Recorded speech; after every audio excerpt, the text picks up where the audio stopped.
a specialization in pathology and subspecialization in forensics. We perform autopsies, we compile autopsy reports, and testify in criminal and civil cases. You've undergone extensive training in that field in order to do that. Yes, I have. Would you please just briefly describe that, please, and include your education? I got my undergraduate degree at West Virginia University. I did medical school at Marshall University, and then came to East Tennessee State to do my pathology residency. After that, I went to the Greene County Medical Examiner's office in Seattle, Washington, and did a forensic pathology fellowship there. So then how long have you been in this field? I've been out of training for 11 years now. You mentioned ETSU. You were previously, so you previously worked there, is that right? I did my residency at UTSU from 2010 to 2014, and then I came back as a medical examiner in the pathology department in 2020. Ma'am, can you estimate approximately how many autopsies that you perform? Thousands. And can you testify in criminal courts in this state as to the autopsies? Yes, I have.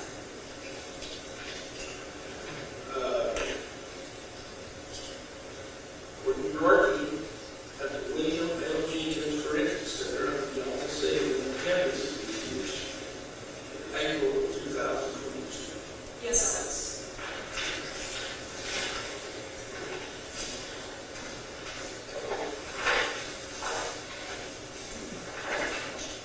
Dr. Arnold, about April 26, 2022, were you asked to perform autopsies on the bodies of Jesse Allen and Sherry Ford? Yes, I was. And did you perform? Yes. Let's start with the autopsy of Jesse Allen.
similar to the photograph as it is in the receipt. You documented it in the photograph. Yes, it is. Please look at exhibit 431R. Tell us what you can identify in the photograph. This is a photograph that we took after removal of the clothing. This would have been after we recovered trace evidence, then we removed the clothing. We do another set of photos before we clean the body. Are you able to see any injuries that you described? You can see the injuries of the right lower forehead on this photograph. Ma'am, there is a lighting pointer up there if that helps, or we if you want.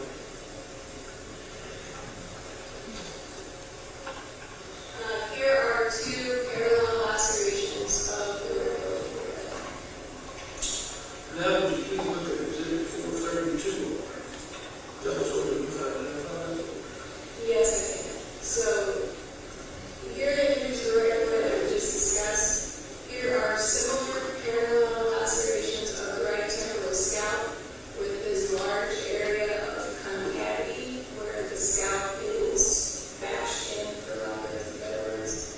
Here's the injury involving the cartilage of the ear. You can actually see where the cartilage is cut there, and there's an associated injury behind the ear. Would you look at 433R? Tell us what you can identify. This is similar to the photograph we looked at 2 photographs ago, so this is after the body is clean. You can see this area here, these parallel lacerations, and this stuff on the left side of his forehead is from insect bites from laying on the ground.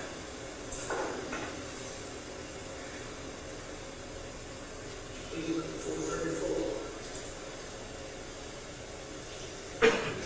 This is after the body has been cleaned. This is similar as before. You can actually see here this rim where the skull is concave, and these 2 parallel lacerations that are similar to these on the forehead.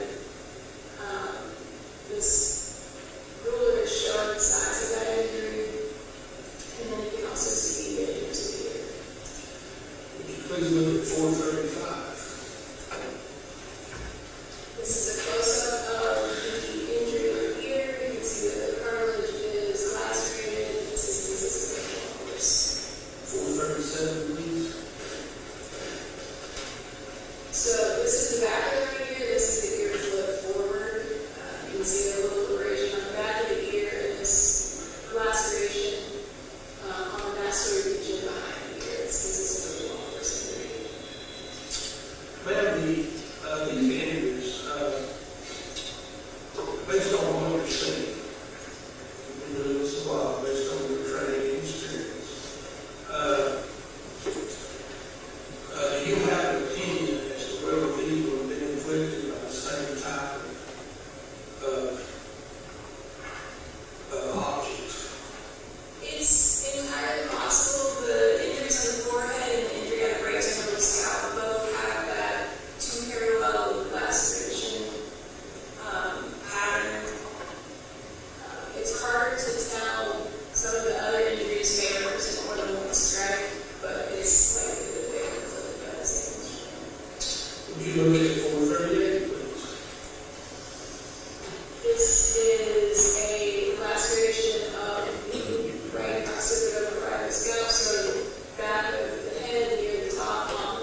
make all of those photographs exhibits to your testimony.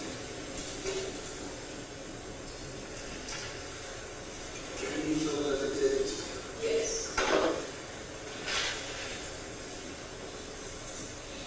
Dr. Roy, you also prepare diagrams. Yes, I do. Sometimes diagrams are an easier way to show the extent of capital injuries. You look at exhibit 429, removal.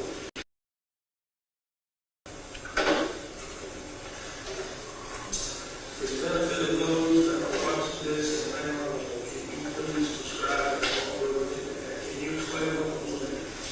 Yes, so this is an external injury diagram where I'm depicting injuries of the head and neck.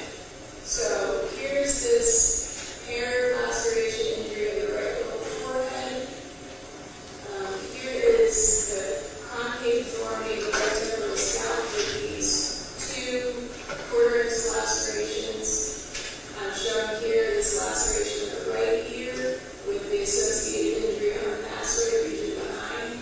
And then here's a depiction of those 3 sharp force / puncture wounds of the back of the neck.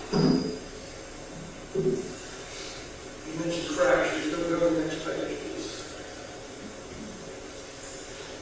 Can you please explain that? Yes, I can. So I use skull fracture diagrams to demonstrate the fracture patterns. In this case, I needed 2 to demonstrate all of the fractures accurately. So this complex fracture pattern here is associated with those 2 parallel lacerations and concave deformity of the right temporal scalp. And then this fracture pattern here is associated with the injury to the right occipital scalp. And this fracture here is likely associated with that stripe of the left occipital scalp. Can we go to the last page, please? So this is a diagram of the inside of the skull during the autopsy process. We take a striker saw, which is oscillating, and remove the calvarium, which is the top part of the skull.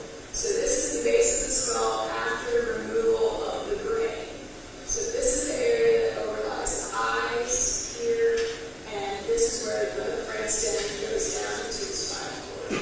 So this would be the right side of Jesse's head, and we're looking down from the top of his head onto the base of the skull. And you can see here that the entire right side of his head is fractured into small pieces of bone.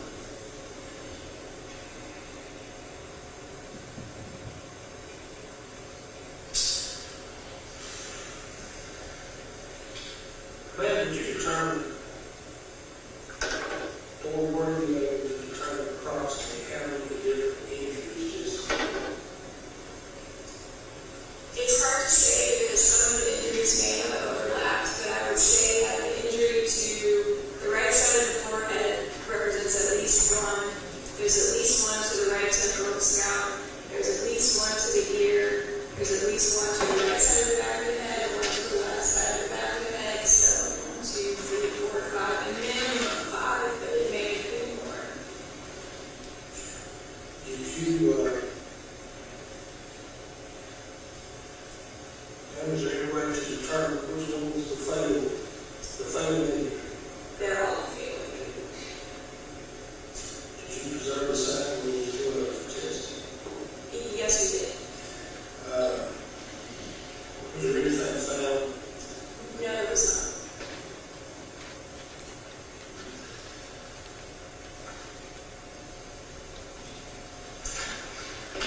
You also preserve a sample of his blood for DNA testing. We always take a DNA card and place blood spots on it and preserve that. We don't actually test it. Did you collect all his clothing? Yes, we did. Were those items made available for later testing? Yes, they were. Ma'am, based on your training experience, everything observed, documented here, this is autopsy. Are you able to give an opinion to a reasonable degree of medical certainty as to the cause of matter? The cause of matter was death. Yes, it was. And can you give us that opinion? The cause of death is listed as blunt force injuries of the head and sharp force injuries, or blunt force injuries and sharp force injuries. I don't know exactly how I worded it. Essentially, the injuries, the blunt force injuries of the head are what caused the death. The sharp force injuries of the back of the neck were not consequential to the cause of the death, but we framed it that way to capture all of the inflicted trauma. Manner of death is homicide. Blunt force trauma. Can you explain, I know that you said that's the cause of this death, but can you explain just what that does to the body to cause it? So, when Jesse was struck in the head, it caused lacerations of his scalp. It tore the leather covering around his brain. It fractured his skull repeatedly. And he was hit hard enough that those injuries actually involved his brain matter. And he had hemorrhaging around the brain in association with that. That's entirely too much head trauma. Based on the track which drew to his death again, would it have been quick, would it have been immediate? It would not have been immediate. Would you look at page 5, please, and we'll report.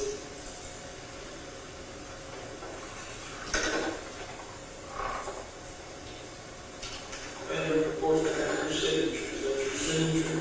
Yes, it is. Would you make the report and exhibit your testimony? Yes.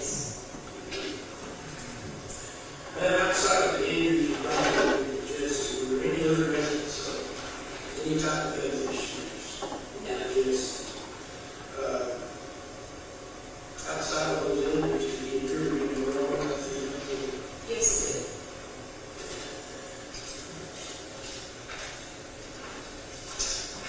Can we now move to the autopsy of Sherry Cole?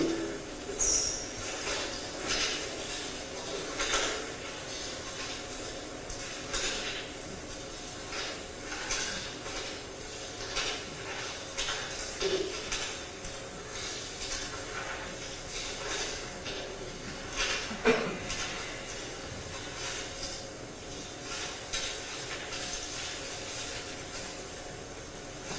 Before we do so, can I please have one second, please?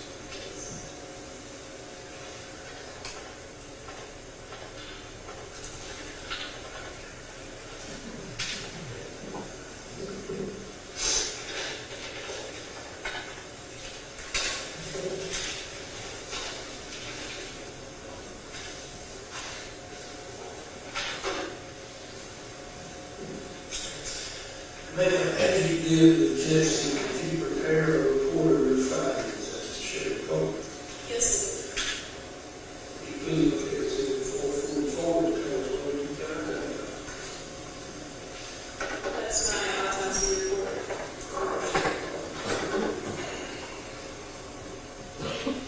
Let's go through your findings, ma'am. I think you did with Mr. Howard. Did you perform an initial examination of the body?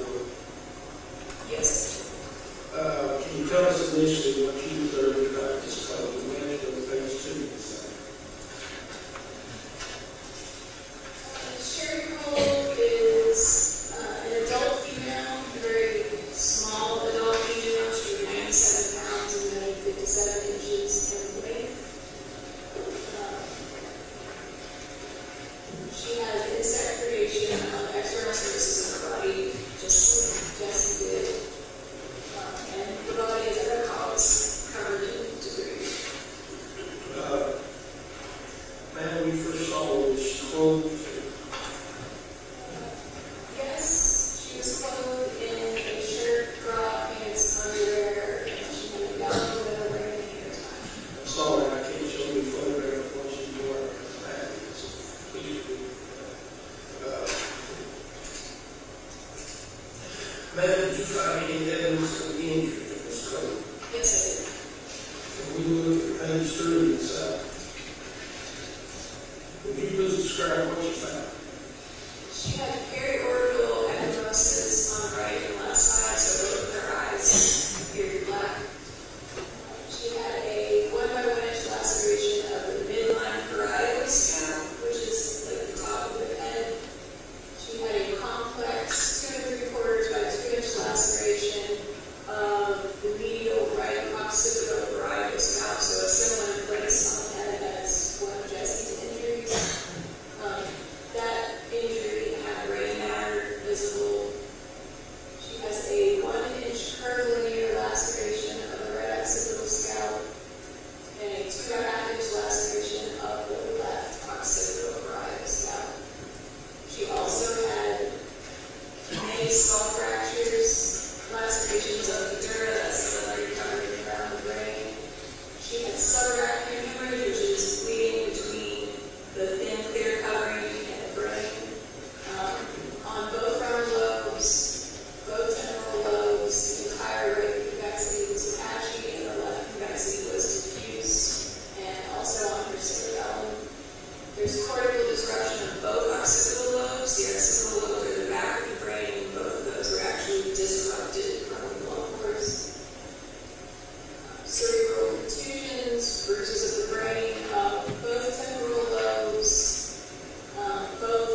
Please pull up 444-1.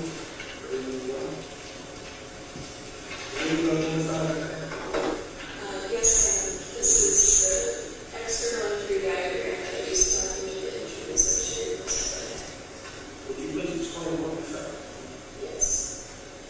So this depicts the top of the head. Here's the nose pointing forward. So this is that midline 1x1 inch laceration. That probably represents a single strike.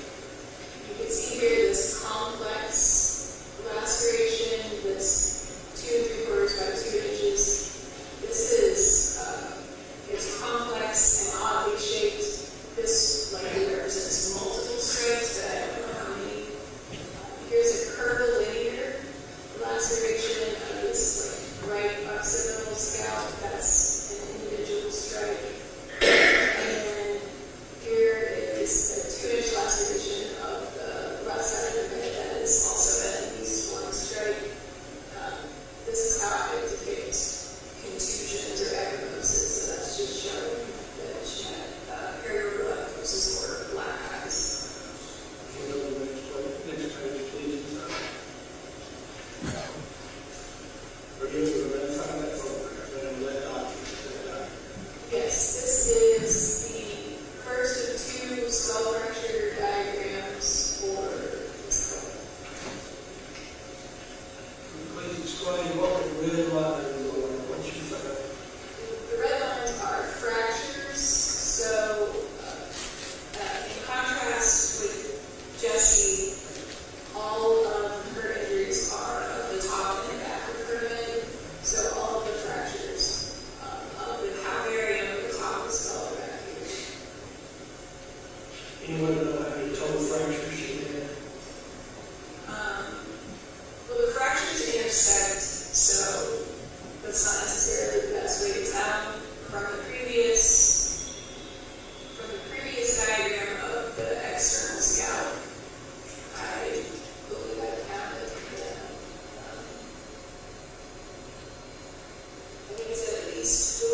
The complex laceration of the right side of the head is multiple strikes, but I don't know how many. We'll go to the last page, please. Are you able to identify page 2? Yes, so this is the inside of the skull, like we showed on Jessie. So the nose would be here. This is the part of the skull that overlies the eyes. So this is the orbital frontal bone. When you have fractures here, that's what causes the ecchymosis around her eyes. So even though her eyes were black, she wasn't actually struck in the face. These are fracture lines that extend here on the temporal bone and then here on the occipital bone. Yes. I'm not sure what it takes for the distance and such, because some people call this toxicology. Yes. And is there anything No, it's not. did you preserve a sample or did you test it? You referred to it? Yes. Did you preserve the photo? Yes. Were all those items placed in the evidence and then available for because of investigation? Yes, Ma'am, based on your training, experience, everything you observed, shares autopsy, are you able to give an opinion to a reasonable degree that it's certain the cause of the matter? yes. And what is that? Blunt force injuries of the head and sharp force injuries of the neck. Which will be verified.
was 2 weapons. I believe so.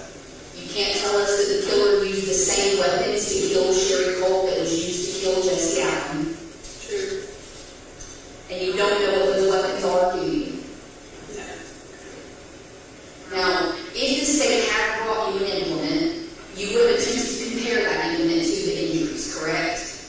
I would have assessed the implement and said, yes, this is consistent, or no, it's not consistent with the injury pattern. So you would have been able to look at the implement to confirm or deny if the physical injuries were consistent with that weapon. Consistently, yes. But no one from the state ever brought you a weapon. Correct. No one from the TBI ever brought you a weapon. Correct. One wasn't delivered to your office. No. They didn't even send you photos of what they thought an implement might be, correct? There were some scene photos that had implements and tools on the ground, but I was not specifically showing anything. And you have no idea who committed these murders. That's not my job. And even if the state had given you more information, you couldn't rule Bill Cole out as the murderer. I didn't know who that is. And just one moment, Dr. Willard.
Ma'am, do you have an opinion as to whether that implement could cause the injuries that you saw? It would appear to be consistent with the injury patterns, yes.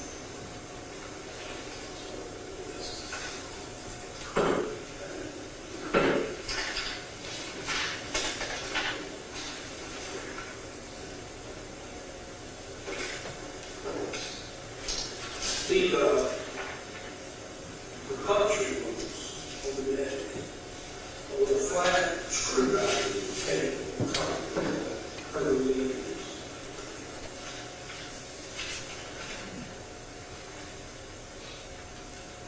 Possibly on, so Jesse's puncture wound on the back of his neck had a rim abrasion versus drying.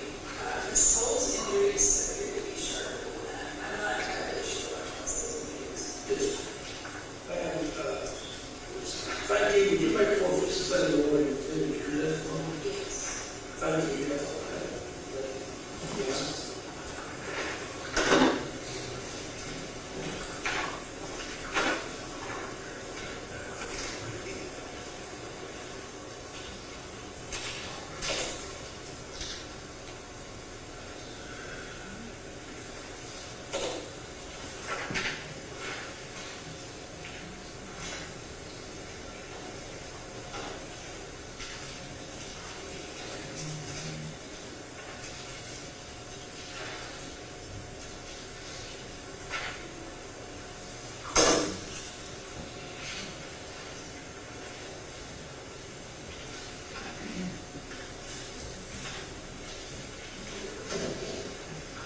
Dr. Orbick, when we met at your office, you told us that in order to determine what implement caused these, you have to sit down with some measurements. So for stab wounds, the size of the wound does have some effect on determining which implement is involved. The body is compressible, but you're not going to have a wound tract that's 8 inches long from a blade that's 2 inches long. So seeing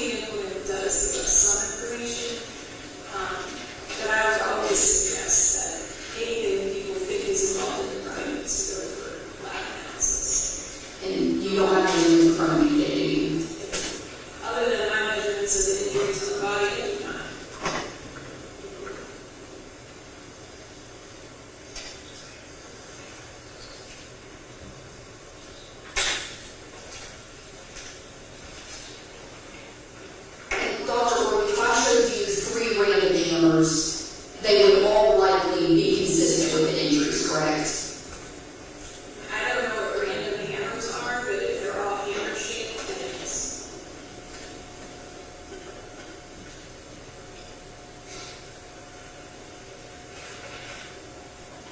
What about a crowbar? What other implements, I guess, could have done this? I mean, I'm not a tool expert, but the crowbar, as I think of it in my head, I believe has the same double prong sort of thing on the back. So, again, outside of my area of expertise, because I'm not a tool person. But that would be similar to the hammer that you showed me, so sure. So you can't definitively say what weapon caused this. I would definitively say that they should see a weapon testing on that. Thank you. No further questions. Thank you, ma'am. I think that's all. We are off the record.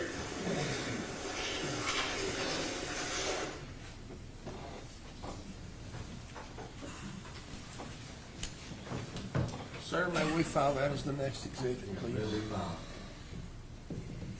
Okay, State, call your next witness. State rests. State Tennessee is rested. It's time for the jury to go back to the jury room. All rise. We'll bring you out a little bit.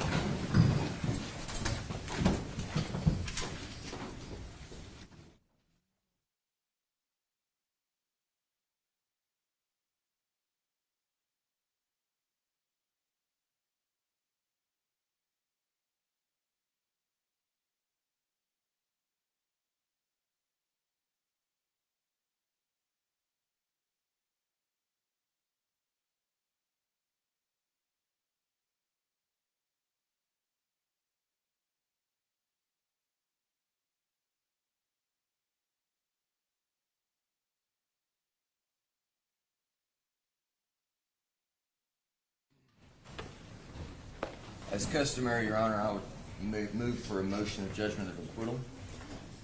To support that motion, I would present the following. The state of Tennessee has presented a multitude of physical evidence, none of which is linked to my client. There is nothing that we have a good inclination that was used in the murder that has my client's DNA on it. The bloody boots, the hammer, and the fact that we just learned that there is potentially 3 murder weapons, the weapon that created the blunt force trauma, possibly the hammer, a sharp force implement that could have been a flathead screwdriver. The fact that there was a sharper instrument, sharper than a flathead screwdriver, that was used on Mrs. Cole. We're missing 2 potential murder weapons here, or at least weapons that were used to cause injury. When we look at the concept of corroboration, Your Honor, my client's statements in and of themselves have to be corroborated by physical evidence in order for it to convict him by Tennessee law. And so, in that particular aspect of things, Your Honor, we also have to look at the other side of that coin. In order to, the state doesn't have to eliminate all doubt, but I believe that there's enough reasonable doubt here for this court to make that decision based on the lack of physical corroboration with his statements. The fact that he did testify, or not that he testified, excuse me, that his initial statements were that he saw his grandfather in the process of killing his 7-year-old brother with a hammer. We know that from the 911 call, and it's come out in several other different ways and in his interviews. So he saw what they have found that has Bill Cole's DNA on it. We know that, at least for some aspects of this, that he told the truth. It was corroborated multiple times by multiple witnesses. That he drove the black truck to Little Caesars, that there was a Little Caesars receipt, that he went to Walmart There's a Walmart receipt that what he purchased at Walmart's what he said is what he purchased at Walmart. That he called Brian Broadwater and that he ended up at his house. That he told Brian Broadwater what happened and then they went back to the scene. Those items are certainly the truth. Now, the court has not heard anything on the defense side of things, and he does admit to certain things, and certainly those things are contentious and that we will be dealing with in our case in chief. But at this particular time, that lack of physical evidence corroborating the statements that he makes that would be, that at this particular point, seem inculpatory, doesn't exist. And because that chain isn't connected, I would ask this court to find Jordan Allen not guilty. Okay, at this stage of the trial, the court has to consider the evidence for the best life for the state of Tennessee. When you consider all the evidence, physical evidence, the statements, everything, the circumstantial evidence, consider all that, the court finds that considering for the best life of the state of Tennessee, a rational trier of fact could conclude the defendant committed the offense in this charge or motion for judgment is acquittal is overruled. Now, State versus Mona. Yes, Your Honor. Is your client going to testify? Well, I've got to go through the I'll Mona ask you- scripts. okay. Mr. I'll Allen, ask you a please. question. Now, first I got to swear you. Raise your right hand and be sworn. You solemnly swear affirm the testimony you give be the truth, the whole truth, and nothing but the truth, so help you God. All right, if you'll ask me the questions. Yes. So, Jordan Allen, you understand that you have an absolute right not to testify, and that the court would instruct the jury not to draw any inference from your failure to testify. You understand that? Yes, sir. Speak up a little bit, because the microphone's a little bit big deal. Yes, I do. All right? And you understand you have, likewise, an absolute right to testify on your own behalf. And if you exercise that right, no one can prevent you from testifying today. Yes, sir. You have consulted with me, your attorney, and Ms. Ritchie, my assistant public defender, in making this decision on whether or not to testify. We have advised you of the advantages and the disadvantages of testifying, haven't Yes, sir. we? You understand all that. Yes, sir. And do you want to testify on your own behalf? Yes, sir. And is it that decision voluntary, no threats of pressure of any kind whatsoever, and wholly your decision? Yes, sir. And we're not going to call him first, Judge, but I believe that will conclude that. We won't have to do it All right, again be seated. You ready to call your first witness? in just a moment, Judge.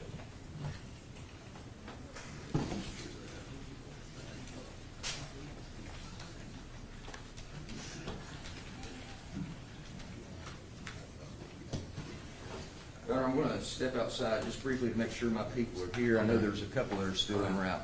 All right, let's just go ahead and take about a 5-minute recess.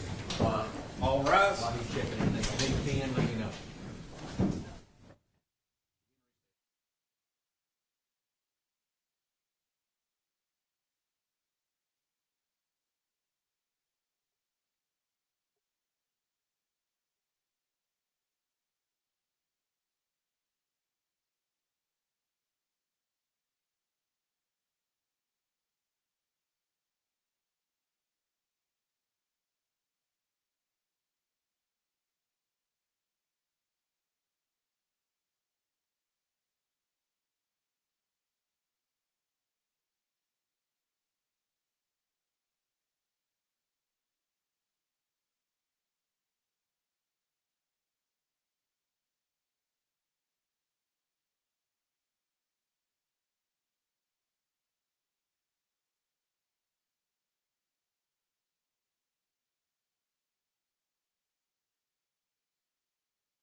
defendant, and Mr. Eastham has a motion. Yes, Your Honor. I'm asking the court to take judicial notice of two things. One, the gag order was not issued by this court. Any gag order that's existed from this case came out of was in the juvenile court system and did not follow to this court. The second thing I'd ask the court to take judicial notice of is that there was a motion hearing on January 2nd of 2025. I had a recording of that. I prepared a transcript, and in open public court, the facts of a hammer and screwdriver were mentioned. That was on. That's correct, by the state on January 2nd, 2025, 7 months before Ronnie Hale's statement to authorities on August 25th of 2025. I will take judicial notice. One, this court did not issue a gag order. And number two, that the state, I reviewed the transcript from that day in January 2nd, 2025. The state did mention that the killing was perpetrated with a hammer and a possible screwdriver. So it was mentioned in open court. Don't know if that's the only time that I recall it being mentioned. Your Honor, could we enter that as the next exhibit? Yeah, all that doesn't need to be passed to the jury, but it'll be 504 transcript of that day of all the stuff that went on that day, and that was January 2nd, 2025 transcript involving hammer and screwdriver.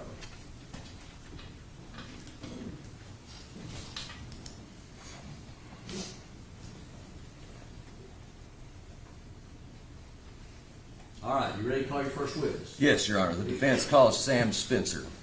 Sam, last name? Spencer. Sam Spencer. Now, are any of your witnesses sworn? They are not. Raise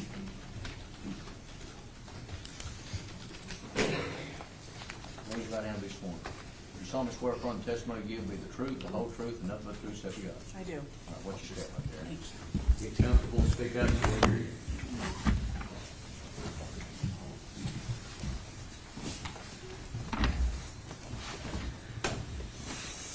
Sam, would you introduce yourself to everybody? Yes, my name is Samantha Spencer. And what do you do for a living? I'm an independent forensic consultant. Could you give us a little educational background? Yes, so I got my Bachelor's of Science in Biology from Erskine College in Due, South Carolina, and I have a graduate certificate in Forensic DNA and Serology from the University of Florida. And what kind of professional experience have you had over the course of your career? So right out of college, I accepted a position with the Greenwood Genetics Center. I was a molecular diagnostic technologist, which means I helped diagnose mostly children with rare genetic disorders. So I was in the lab doing that. After about 2 years, I accepted a position with the Tennessee Bureau of Investigation as a special agent forensic scientist within the Memphis Regional Crime Lab. So there I worked sexual assault cases, homicides, similar to the things that you heard earlier that the other agents performed. After about 5 years there, I accepted a position with St. Jude Children's Research Hospital in the Hartwell Center, which means I got to help all of the researchers at St. Jude help do their research on catastrophic children's diseases. And then while my time at St. Jude, I started my own company with another former TBI agent, and it's called SEP, Forensic Consultants, SEP.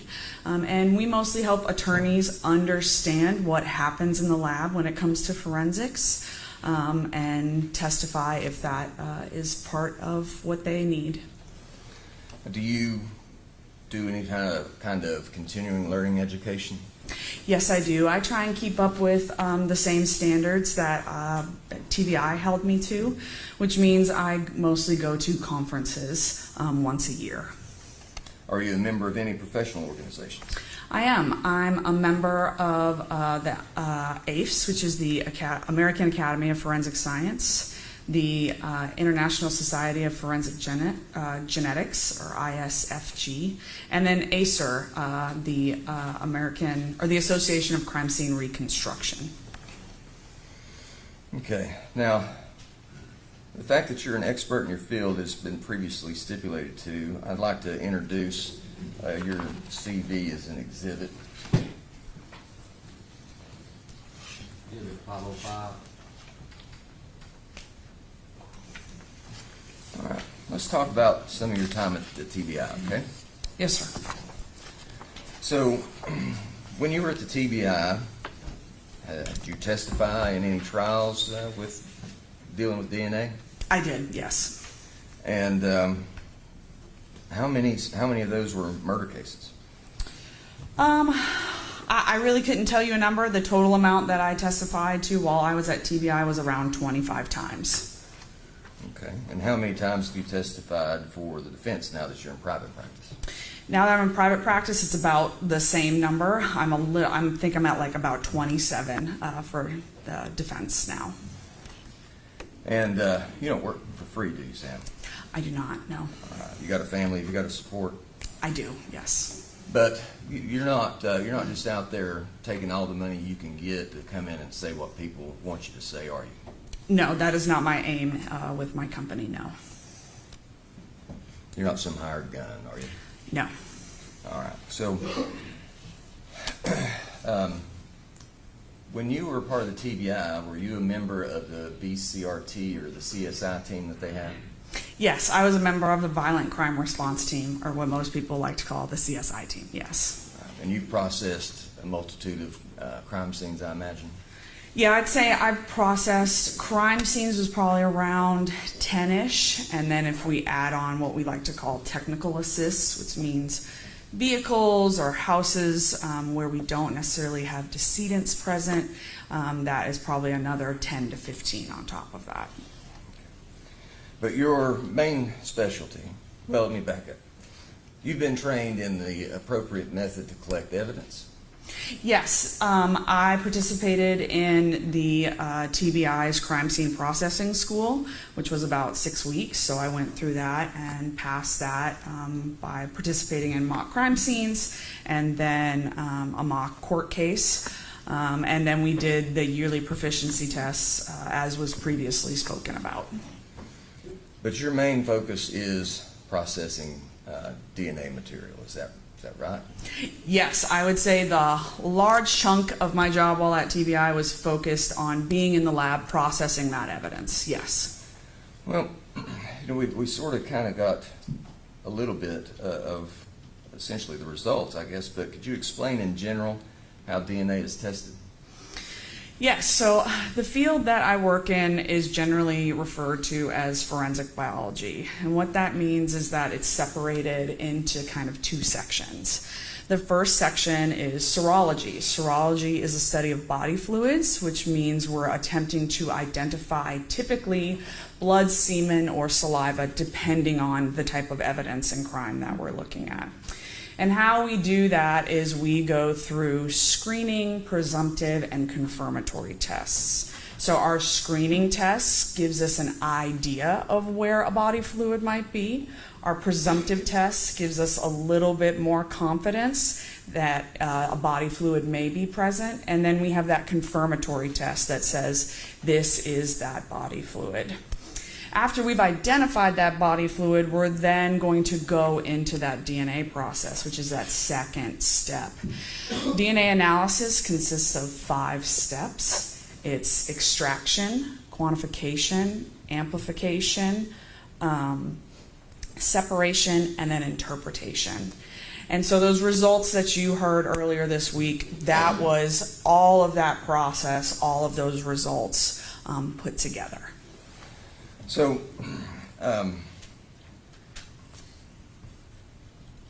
what different techniques are there for those processes?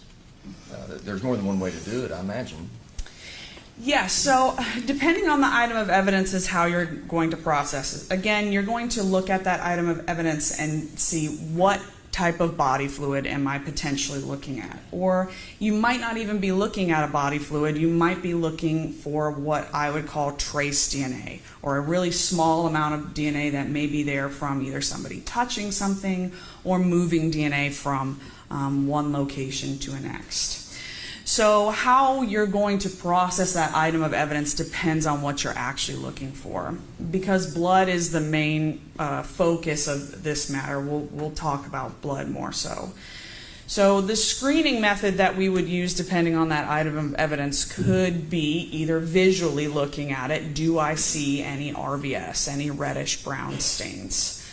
If you don't see any reddish brown stains, you could use something that if you've seen on TV, them spraying a chemical and it being a pretty blue color, kind of fluorescing is really what we like to say, chemiluminescing. If you see that, that's called blue star or luminol. And that can be used to help find blood that is been washed away or you can't see very well with the naked eye. That next step after that is presumptive testing, and most of the time that's going to be another color chemical change. And at TBI we use what's called TMBMP, and that's a shortened way of saying really long words of tetromethylbenzidine and phenolphthalein. And again, it's just a color change test. So in the presence of possible blood, it will change either pretty bluish green or really bright pink. And then our confirmatory test is kind of like a COVID test or a pregnancy test, where you have that cartridge and you get 2 lines if it's positive or 1 line if it's negative. So that's kind of the process that you would go through depending on your sample. Now, a lot of these samples were limited, and you heard that in the results.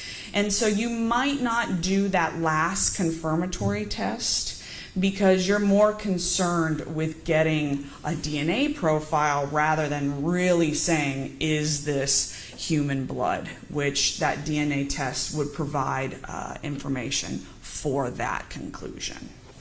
Well, let's talk about this case in particular, okay? What documents have you reviewed as it pertains to this case? So I reviewed most of the documentation, or I would say all of the documentation that was generated by the forensic biology section of TBI, and that also included all of the crime scene documentation. So their original notes, their reports, photographs, and then that whole process we talked about of serology and DNA analysis, all of that data that they generated during that, I also reviewed that. Did you review the TBI's standard operating procedures or photographs from anything else in this case? So I'm familiar with TBI's SOPs or standard operating procedures, but I also reference them as well. And then I believe there were some investigative documentation as well that I was given. Okay. Now, you're the author of a document titled Official Forensic Biology Examination Report. Yes, sir. That was dated August 14th, 2025. I've got a copy here that I'd like to present to you. Is that the report that you prepared?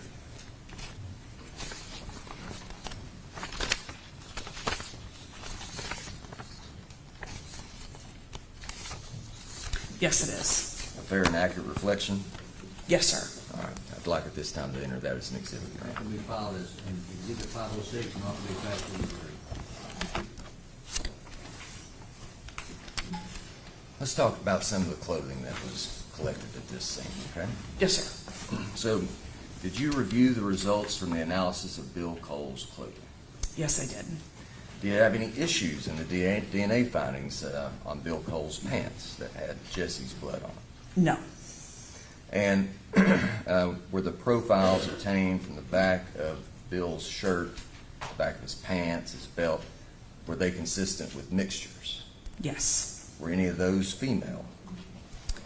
So, based on the analysis that most forensics biologists do today, we cannot conclusively say that a female is present. We can just say whether or not a male is present.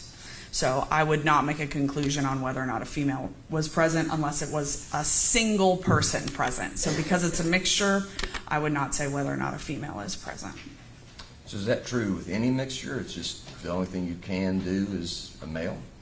So it really depends on the mixture. If we have a mixture of two females, we have zero indication of a male being there at all, then we can say it's a female. But really, we are just using the data analyzed that we're looking at to support that we have a male there. Now, regarding the clothing that was found in the washing machine, you were present during all the folks from the TBI and their collection testimony and all that. Can you give us an idea of what your impressions were about the clothing in that washing machine? So I first want to start out with my impressions as I was reviewing the case file. As I was reviewing the case file, there were no notes indicating that the clothing was damp or wet at all. There was nothing in the photographs that suggests that either, that they were damp or wet. In my experience, if I was out at a scene and I pulled clothing out of a washing machine and it was damp or wet, I would definitely have noted that in my notes. When I was listening to the testimony, it did not appear, it seemed to me that only one individual had that recollection that it was damp. And again, that is because I would think because there were no notes stating that it was damp. If there's something out of the ordinary at a crime scene, you're typically going to write that down. And I wouldn't even say typically, you should be writing it down if it's something out of the ordinary. Damp clothing is something I would definitely note in my crime scene notes. Now, the presumptive testing that was done on the clothes out of that washing machine, those were negative. Can you explain how that presumptive testing was done? Yes. So if we go back to that screening that we were talking about, what was done in the lab, and most of the time what you're going to do is take clothing like that. Most items you want to take back to the lab to do that testing because it's just going to provide you a better environment to do that testing on. So they went back to the lab and did what's called a general rubbing on those items of clothing.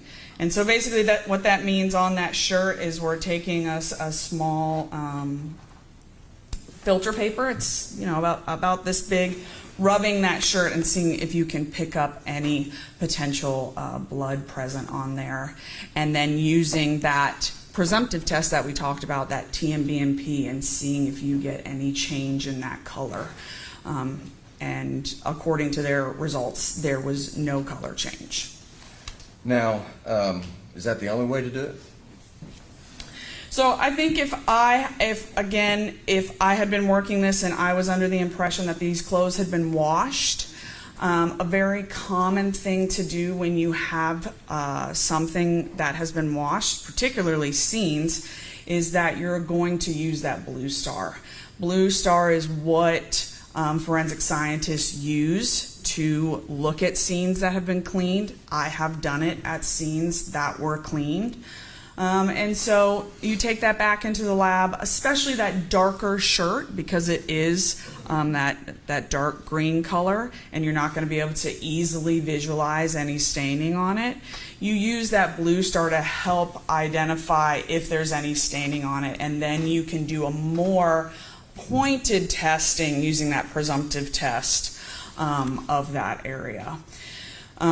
So I think if my process had I been at the scene and said this looks like it had been washed, I'm going to go back and do some blue star on this and then see if anything else pops up, and still do that general rubbing if you want to do that presumptive test. But again, if it had been washed, that blue star can give a really quick and easy answer if there's any staining on there. So, in your expert opinion, why is all this important? Why is this important? So first of all, I think it's important because the difference in whether or not those clothes were washed provides information in this case, and whether or not we could have developed a DNA profile from staining on that shirt could again have provided information in this case. Because that's what we do as forensic scientists, is we generate data to then hand over to either the investigators, the prosecutors, or the jury to provide information in a case. And so doing that testing to really verify, if blood was on it and or if it was washed, we don't have those notes that it was damp. We could have kind of solidified those questions by doing that testing. Why not look inside the washing machine itself? Could you do the Blue Star stuff in that? Yes, I think that is an option. Although, if we look at that washing machine, there may have been some rust on it. Rust will, what we say, pop positive when we're doing Blue Star. So that may have been a reason not to do that Blue Star, but definitely I think taking better photographs of inside the washing machine, if there was any water in it, would have been something that could have been helpful. Let's change gears and talk about some of the stuff that wasn't tested, okay? So, did you review the additional items of evidence that you think maybe should have been tested? Yes, sir. And how many of those were there? I believe 5. Okay. So, do you recall these 5 pieces? Off the top of my head, I can think of 3 right now. Okay. What about the cigarette butts? Yes. So there were 2 cigarette butts located relatively close to the decedents that I think I would have processed in this case. Why would you have done that? First and foremost, just based on their location alone. Based on their location, it could have been that an individual was standing close to those locations while smoking those cigarettes. And they looked relatively fresh. So they didn't look like they had been out in the sun for an extended period of time. So I think that's one reason. Another reason I would say is based on the evidence in the house, it looked like we have a number of people smoking. So we don't really know whose these are. So that is another reason why I would have processed those cigarette butts. Did you find it odd that the pair of shoes that was in proximity to both bodies were not collected? Yes. I mean, based on everything that I saw, they weren't collected. I would hope that the medical examiner's office collected them, but I think they should have been collected. At least documented the bottom of them to see if any blood was on the bottom of them. But yes, those shoes should have been collected. And one would think if they were on somebody's feet that they would have some sort of DNA in them. What kind of DNA would be present in those shoes? So you could sample those shoes, the inside of them, to determine potentially who was wearing those shoes at some point. You could also sample the bottom of them if they had RBS or reddish-brown staining on it to determine if that individual was walking around and may have stepped in some blood or if their own blood is on the bottom of it. So I think a lot of things, not a lot of things, but those 2 things could have been sampled to provide more information.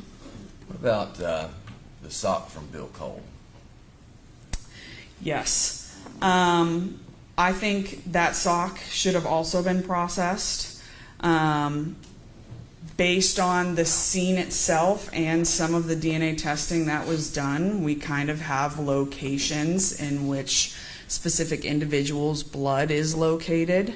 And so determining whose blood that is on the bottom of his sock would have again provided more information on where he may have walked or picked up that blood, or if it was his blood. But that again would have provided more information. And what about the RBS on the clothing of the victims? Yes, so although this would have been very difficult to kind of choose what you're sampling there because of the nature of this scene, if there was any areas on the clothing that looked to be odd or maybe transfer of some sort, that could have provided information on whether someone was attacked first or second, maybe the location of them as well, based on blood in the scene. So again, that could have just provided additional information within this case. Did I miss any? No, I believe that was 5. Now you heard testimony where there were vehicles that weren't searched or processed on the scene, a F-150 and a Honda. What are your thoughts about that? So any car that was, may have potentially been used in and around this crime scene, it would have been good to process. And that processing may have simply been just doing the driver's area. It is time consuming to process multiple vehicles. Vehicles can be, like I said, very time consuming to get through. But identifying whether or not somebody drove a vehicle or got in a vehicle after a potentially very heavy bloodletting event could have provided, again, additional information. What about the DNA that was collected but not tested, the things that were in Rick Williams' car? Again, those things definitely could have been tested and processed. That would have given more information to this. The fact that those things weren't due, is that a problem in your eyes? So I wouldn't necessarily call it a problem. I would say that we're looking at a lack of information. I would think that it would be, in my opinion, it's always better to have more data than less. So the more data we have, the more information we can use to, or more data and information we can provide to investigators and or attorneys and juries, the better and the more accurate view you have of what may have occurred.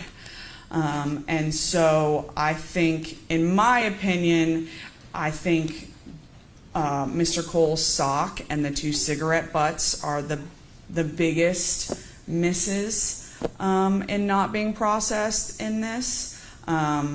But again, any evidence that is not processed, you're missing information, potentially. Let's move on to the boots from bedroom 3. Okay? Yes. So, when you reviewed those crime scene photos of the location of those boots, did anything pop out to you? So I will say the location of them was generally, somewhat odd in that they were right there, somewhat in the middle of the bedroom, especially as compared to the other evidence. Potentially that hammer that was used in this case was hidden. They were very obviously blood-stained, so it was very easy to, see that evidence and find it very quickly. Now, you heard Special Agent Lowe's testimony about the wearer of these boots. If you would look at Exhibit 454, which is the official forensic biology report, I have a copy of it here if it would be easier to hand up than to look for the official version.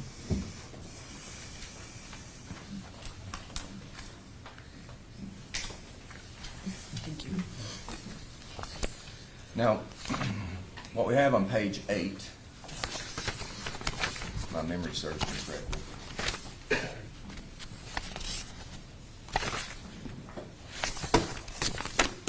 Yes, sir.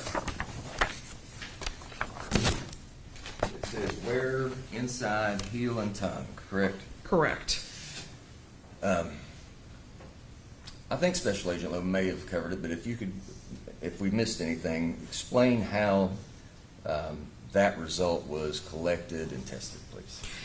Yes, so it says wearer inside heel and tongue, which means Agent Lowe took, and she described it, a really long Q-tip. It has a long stick and then it has cotton on the end of it.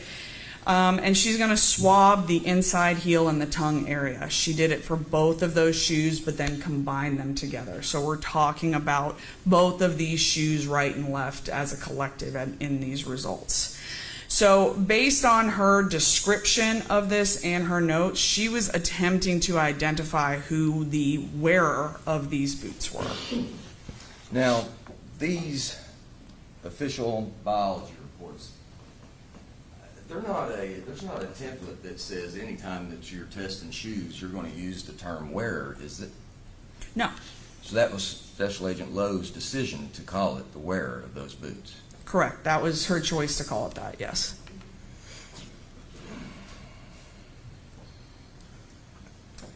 Based on your experience, your research, your expert opinion, what's the significance of Bill Cole being the major contributor in these boots? So, along with my along with my experience, I like to look at research. Research is what we use to inform scientists on best techniques, the next thing that's going to come out, where we're going to move on in science. And so what I did is I started looking for research that included determining somebody who wore a pair of shoes. And so I believe the research was completed, I'd have to look at my notes to remember the year it was completed.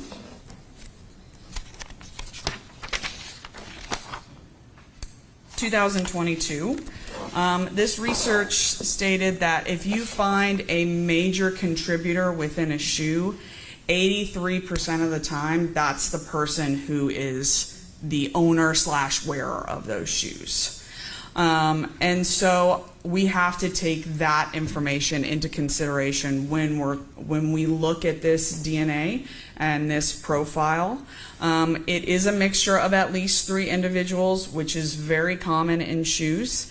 If you think about your shoes and you wearing them, if you take your socks off and walk around your house, you're most likely picking up people's DNA within your house. But when you put those shoes on and you're wearing them, for the most part, based on this research, your DNA is the major contributor, or the one, the amount of DNA that is the most present within those shoes, 83% of the time. And there were other areas of shoes that could have been tested inside of them, isn't there?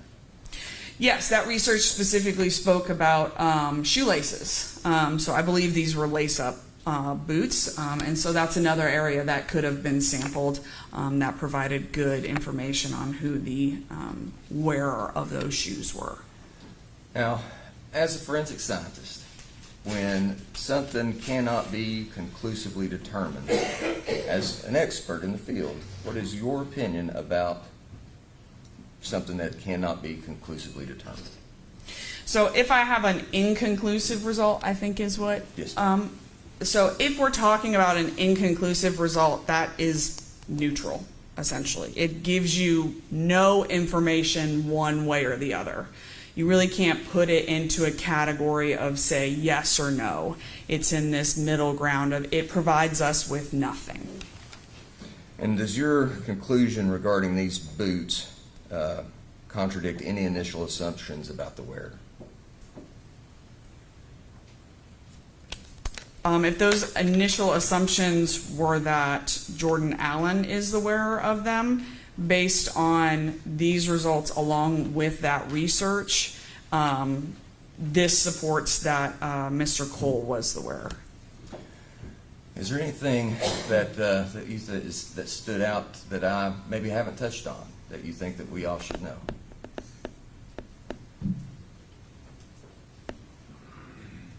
I don't think so. Very well. Thank you. Please answer any questions from Yes, sir.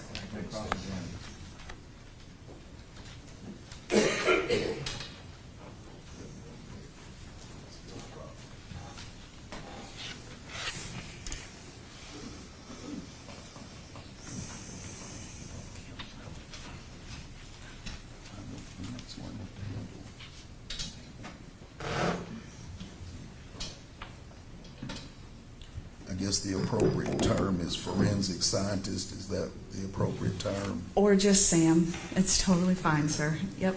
Sam made it easier for me. I don't mean to be disrespectful about it. Yes, sir.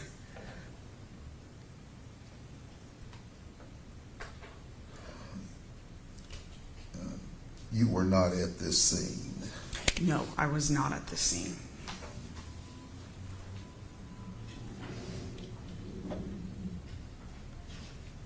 You did not participate at all in this investigation. Correct. I did not.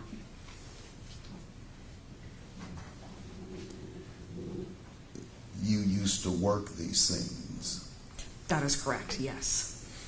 and you would agree with me that it's better if you are the one actually working it. It's better. It's harder when you're reviewing it. Oh, as yes. opposed to Yes. actually being there. Correct. Definitely. Yes. When it comes to the washing machine, for instance, and the clothes, it would have been better if you had been there and actually seen the clothes for yourself.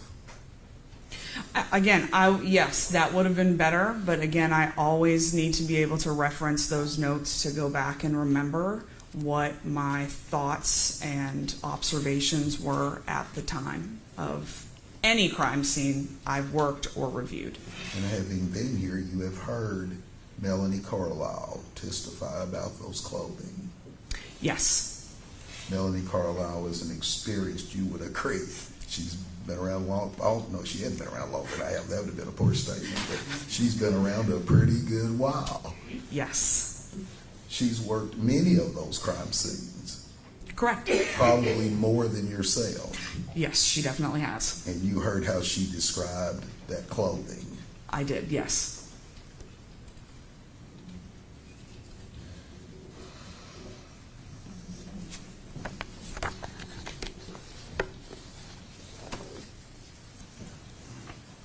I stay off the field of the expert. I'm just going to stay on my field. Yes, sir.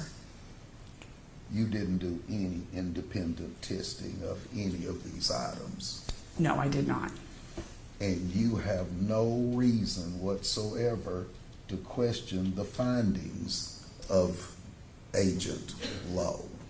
No, I agree with all of her findings. Correct. Every finding that she's told this court about, you agree with them. Yes, I do.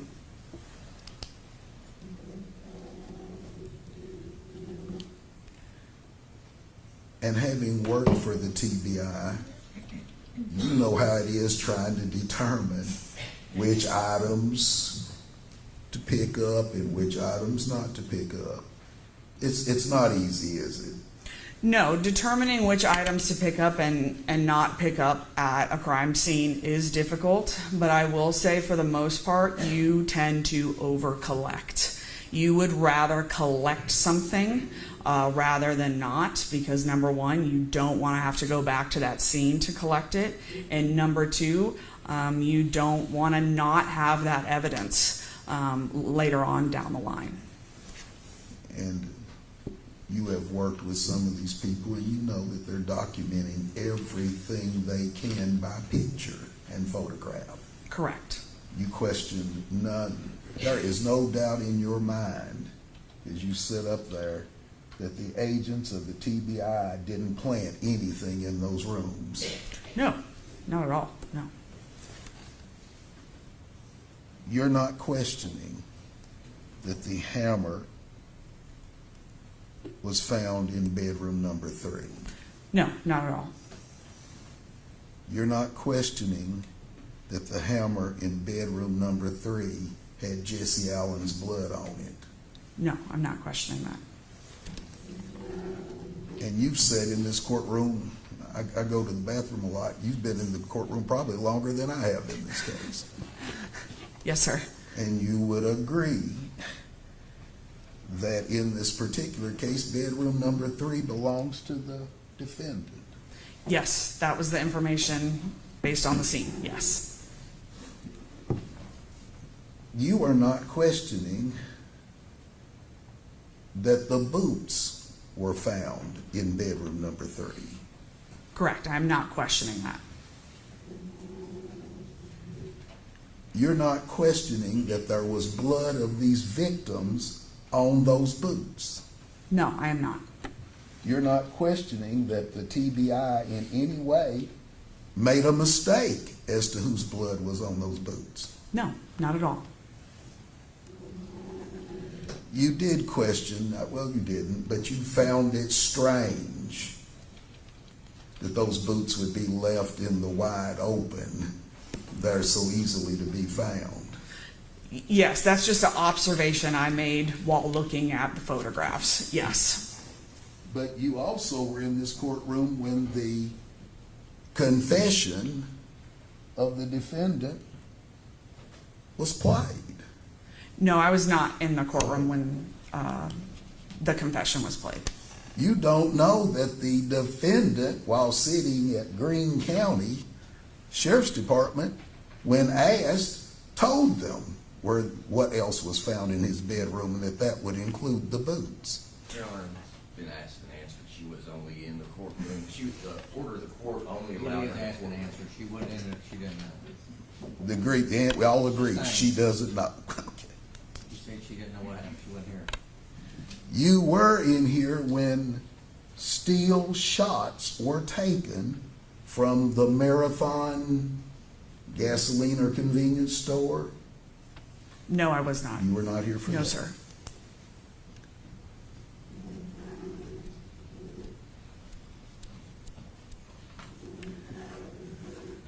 I noticed in your report, and again, I'm staying off your field, that you said that something like 83%, there was something about 83%. What was that about 83%? Yes, so that was that research back in 2022 when they were looking at the individual who owned those shoes and trying to determine what percentage of the time you would develop a profile that matched that owner. And 83% of the time, the major contributor was matching that quote-unquote owner or wearer of those shoes. So we would also understand that many times, well, we don't know when DNA is left. Would you agree with that? I would agree with that, yes. And there are different ways to leave DNA. Yes, there are, yes. It could depend on whether someone was wearing socks and whether one wearer was wearing socks and the other was plain-footed. That's very true, Can yes. you tell the members of the jury the other, I'm not smart enough, can you tell the members of the jury the other possible ways that a person who actually wore the shoes last wouldn't leave DNA? Just think about it for a moment and I'll give you some time. Who actually wore the shoes last did not wear DNA? Their DNA did not show up. Can Yes. you just please give them a few examples of how that could happen? So I think I think what we're talking about here is transfer. And so that's the general term of how DNA is moving from either your body to an object or object to object. And so you can leave DNA in high quantities or in low quantities. There's something called shedder status that people like to talk about. Some people are high shedders, meaning that you're depositing a great deal or a large amount of DNA on a regular basis versus a low amount of DNA. And when we're talking about this, I want to be clear. When we're talking about transfer, we're talking about epithelial or skin cells rather than a body fluid.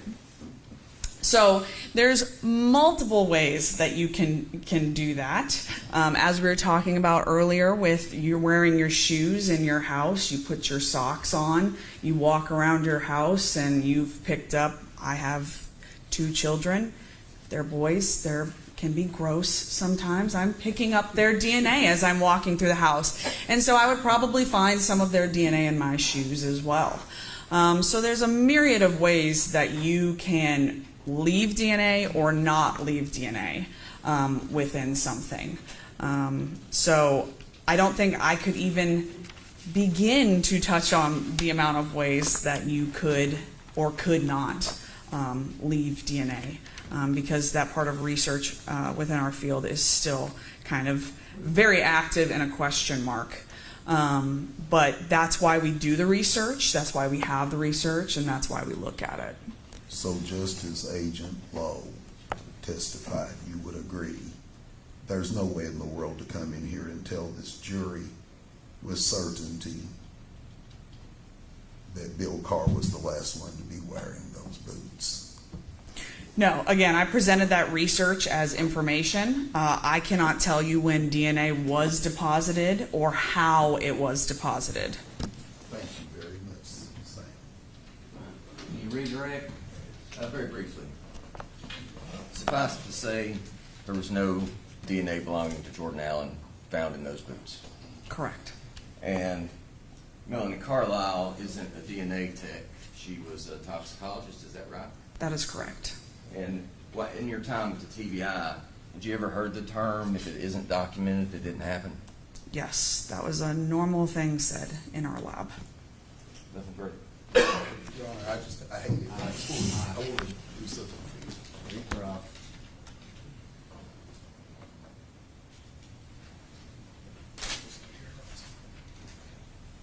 How long have you known Agent Carlisle? I do not know her personally. You do not know. No, I do not know her personally. I'm sorry, Your Honor, I guess you will be behind. You would agree that she's not always just been a toxicologist from what you heard about her experience. I believe so, yes. Have you ever been a team leader of a violent crime response team? No, I have not. You heard Agent Carlisle tell you she had been. Correct, yes. That's a lot of responsibility, isn't it? It's a lot of paperwork, yes. Takes a lot of training. Takes a lot of training. I wouldn't say it takes a lot of training, it's a lot of experience, yes. Okay. Thank you very much. She free to go? She is. She's free to go. Call your next witness.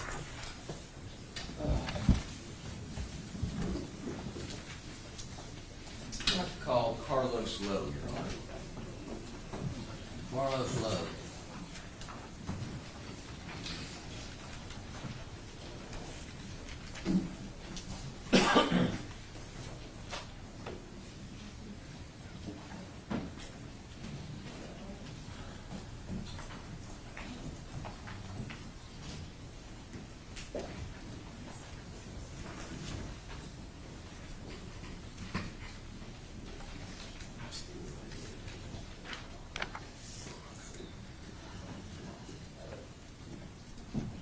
Raise your right hand and be sworn.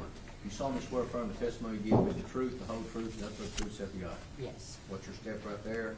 Sit down up here and speak up. Would you please introduce yourself to everybody?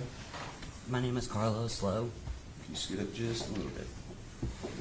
Now, Mr. Lowe, I'm going to talk about some time that you may want to not talk about, but you spent some time here in the Greene County Detention Center, haven't you? I have. Now, you were there for something that you've not been convicted of, is that right? Correct. And why were you there? Why did you not be able to get out? I didn't bond out, so I was held there until my next court date. Okay, but you've never been convicted of a crime, have you? No. All right. During your time in the Greene County Detention Center, did you come to know of a fellow by the name of Ronnie Hale? I did. How about Jordan Allen? I did. Were you ever housed with either of them? I was. How long you reckon you were housed with them? Roughly 2 months. Okay. Now, you know why you're here. Yes. Do you recall Jordan Allen ever confessing to killing his grandmother or his 7-year-old little brother? No. Now, that never happened? No. Never said that Jordan killed his grandmother because she wouldn't let him use the cell phone? No. Never said that he was too loud and his little brother walked in on him when he was killing his grandmother? No. Never said that he was inside when this happened? No.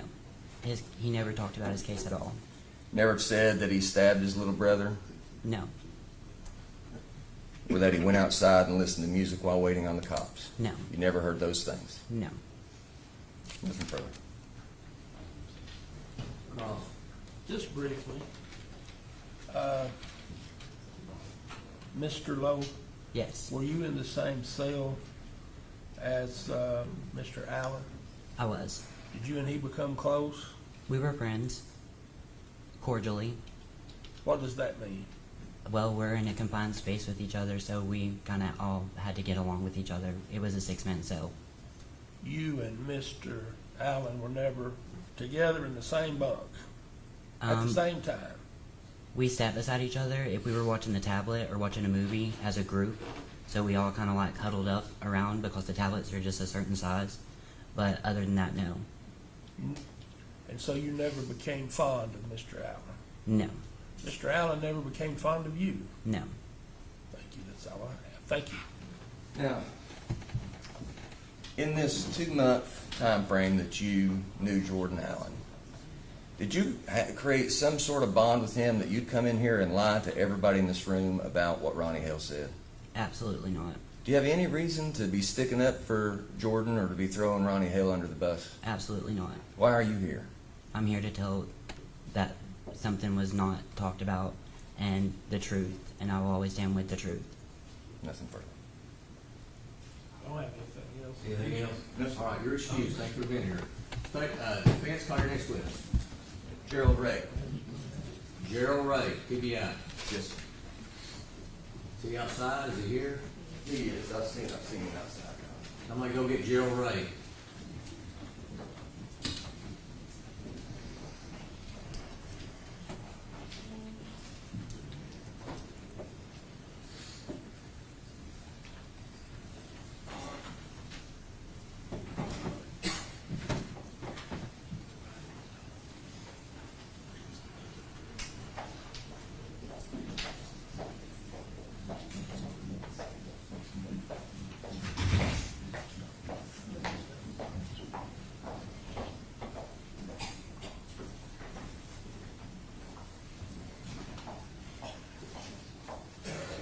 All right, Agent Ray, you're still under oath. Step up here and get comfortable and speak up. Your Honor, just for the record, considering the fact that Special Agent Ray is one of the main investigators in this particular case, I would like to have him identified as a hostile witness. I do want to mention that hostile doesn't mean that there's any hostility between us. It's just that he's on the other side of the case, and I want to be able to use cross-examination as allowed by the rules. Sir, I think there has to be some showing that he's a hostile witness under the... I just... There has to be some I sort don't of think you look. can just say Denied at this time. All right, very well. Special Agent Ray. Yes, sir. Generally speaking, when you're interviewing somebody, you want them to tell you the story more than once. Do you do that? On occasion, yes. But the whole purpose behind that interview, you're trying to gauge something. What are you trying to gauge? We're trying to obtain the truth of what information we're seeking. But you also want some certain details, don't you? Yeah, we want details to be able to corroborate the statement to show if it's truthful To or show not. credibility. Yes. Credibility would be the same as the truth, right? Well, could help anyway. You were present for Ronald Hill's statement on August 25th, 2025, weren't you? Yes. And you were in the room with him when he gave his statement? Yes. Did you record it? I personally didn't record it, but it was audio recorded. And have you reviewed it since he gave it? I believe I've reviewed it. In this statement, he says that Jordan Allen confessed to these killings, didn't he? Yes. Did he give you specifics on how he did it? I believe he said it was with a screwdriver in that interview.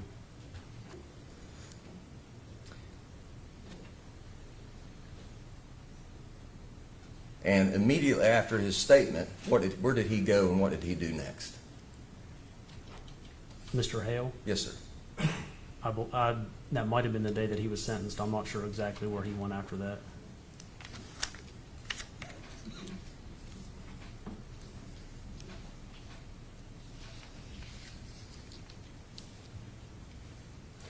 Now, was there any follow-up investigative items based on what Ronnie Hill told you, taken by you or any of your investigative colleagues?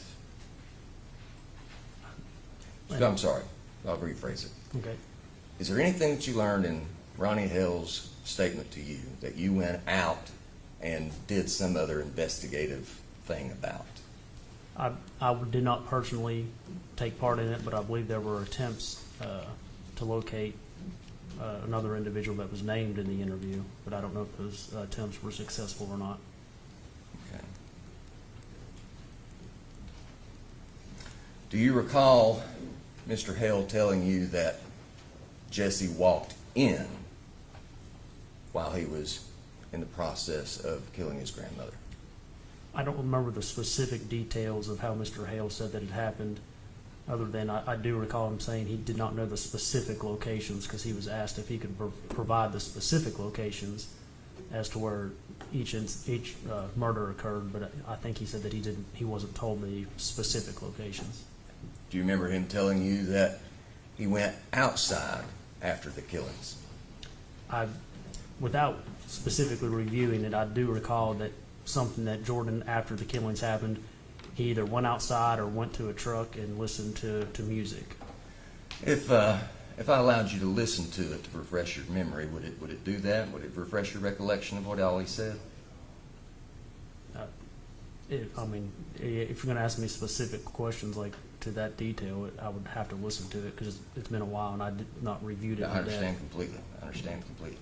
All right, could I ask for a jury out so that I could let him listen to that and then come It's back? time for a break anyway. Let's take 10 minutes. Can you do it in 10 minutes?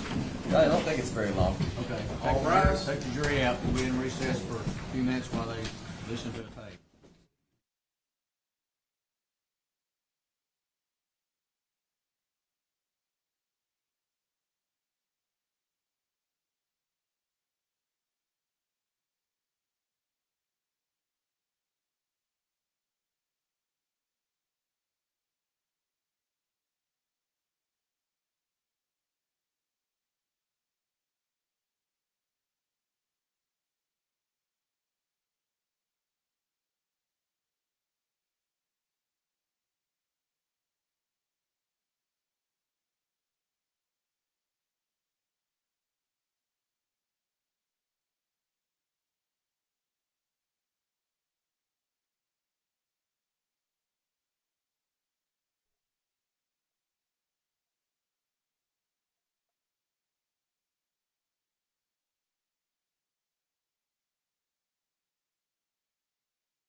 be seated.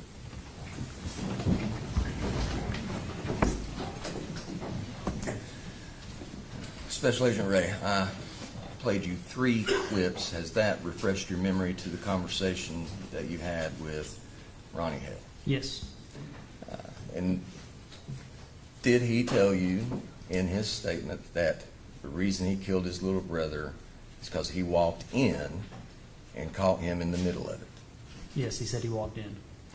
And at 10:54, did he reiterate that in walked the little brother? Yes.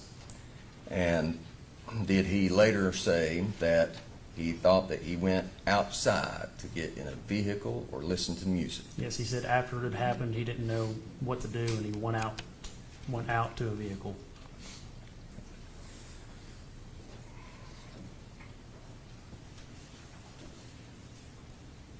Thank you, Special Agent Ray. That's all I have. Anything else from him? No, sir, we All right, you're free to go. Defense, call your next witness. Your Honor, I need to assess. Can he stay in now? Of course. You can stay in the courtroom now. Your Honor, I need to assess the location of my witness coming in from Alabama. Okay. And then, You have somebody you can call up now? I can, I just don't want to do it right here in the courtroom, Judge, if I could step out Okay, go ahead. and see his Step out. whereabouts. Thank you. We'll be sitting here waiting.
Your Honor, defense calls Jordan Allen.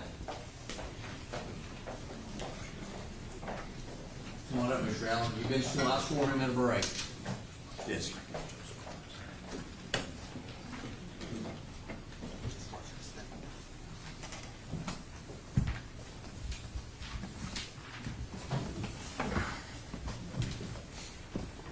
Be sure you speak up so we can all hear you.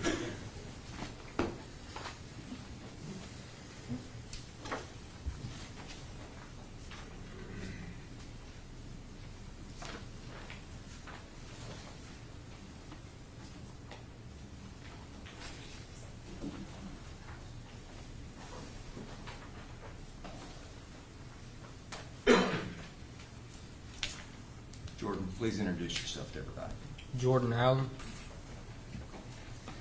Now, obviously, you've been in the courtroom the entire time in these proceedings. Yes, sir.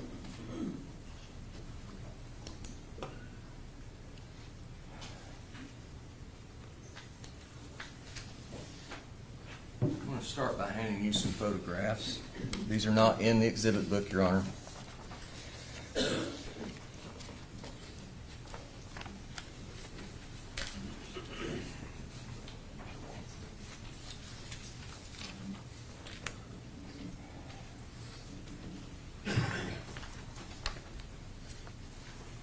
Do you recognize these photographs? Yes, sir. What is the first one there that you've got? The front of the house. Okay. And the next one? The hill behind the house. Okay. And the one after that? The same hill. Okay. Now, you were present when your grandfather talked about the location of the flat spot, were you not? Yes, sir. I'd like for you to take this Sharpie, and I'd like for you to circle where the location of the flat spot is. We need to, are you gonna make this a collective exhibit? I am. It's gonna be one exhibit. One exhibit. Three as a collective. photographs. Yes, sir.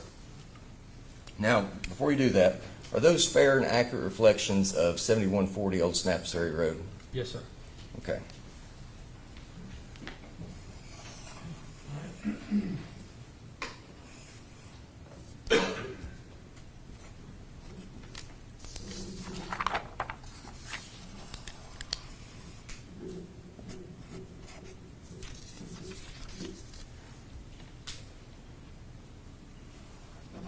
Let me know when you've got those circled, please. I have them, sir. Now, at this point, I'd like to have that entered in as an exhibit, Your Honor, and I'll publish it later.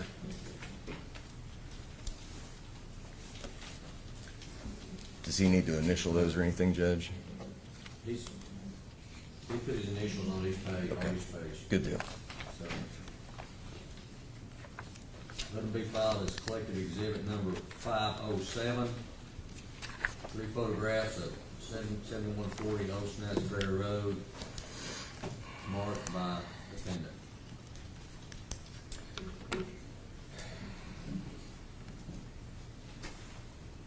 How did it make you feel when your dad abandoned You you want to there? publish those to the jury right now? No, I'll do it later, Judge. How did it make you feel when your dad abandoned you at your grandparents' home? I was hurt.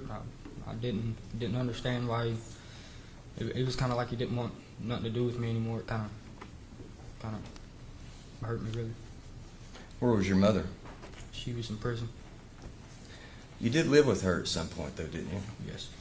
What was home life like? It was pretty much pure chaos. It was Jesse's dad was he was abusive. Any little thing that we did out of the ordinary or out of what he wanted us to do would cause us to get beat, like crying or any kind of emotion. He would say that crying is only for pussies, to use his words. And who is this you're talking about? Matthew, Jesse's dad.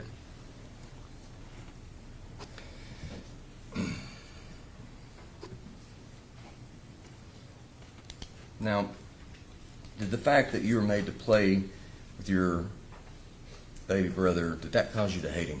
No. The fact that you didn't really have any freedom, did that make you hate Sherry or Bill? No.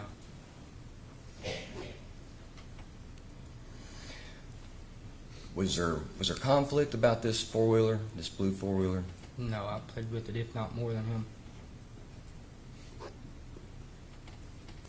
Let's talk about your statements, okay? You remember Gerald Ray making some promises to you? Yes, sir. Do you recall the promise about being interviewed by the CAC? Yes, sir. Did that happen? No, sir. Did you get to go with DCS? No, sir. What about going home with Romaine? No, sir. And who is Romaine to you? She is my nana. What about, didn't get a chance to go home with Brian Broadwater either, did you? No, sir. Did you believe Captain Jeff Davis when he told you that you weren't going to spend the night in the Greene County jail? Did you Yes, believe I him? did. But where have you been ever since those reportings, those statements? Where have you been since that point? In Greene County Detention Center cells. How long were you isolated in a single cell because of your age? Almost 2 years.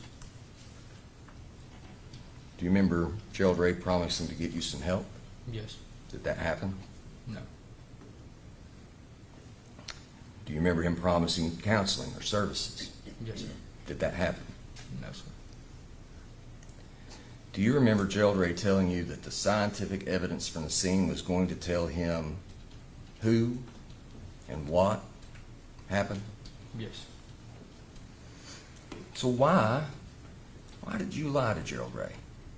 Because I, like he had said several times, that he said the evidence would show them, if not for certain, what happened and who did what. I knew it would show Bill Cole killed him, so I was scared, and I thought lying was easier, and I just wanted to go home. Did you lie about moving the bodies? Yes. Did you lie about nudging Jesse with your boot? Yes. Did you lie about touching Sherry Cole's shirt? Yes. Did you lie to Alyssa Commander with DCS about staying at Brian Broadwater's house? Yes. Why is it just easier to lie, Jordan? Why not just tell the truth? Because whenever I was younger, I was just, I was scared to stand up for the truth. I was scared to tell the truth. And Jordan, when people have told as many lies that you've told, what's that make them? A liar. Are you a liar, Jordan? I was then. Well, what changed? I've learned to not be scared of the truth anymore. When, in this case, did you ever tell the truth?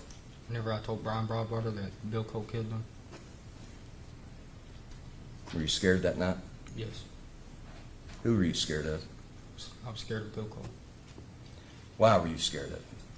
I thought he was going to kill me too. And you saw him when he was on the stand. You ever seen that behavior out of him before? Yes, So you said you were afraid, you were scared. But sometimes, that encompasses a lot of things, and sometimes it's guilt. Now, what do you feel guilty about in what happened in this case?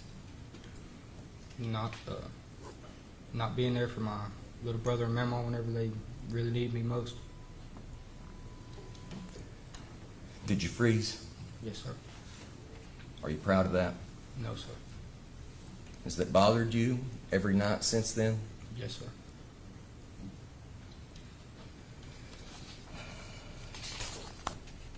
Give me just a second.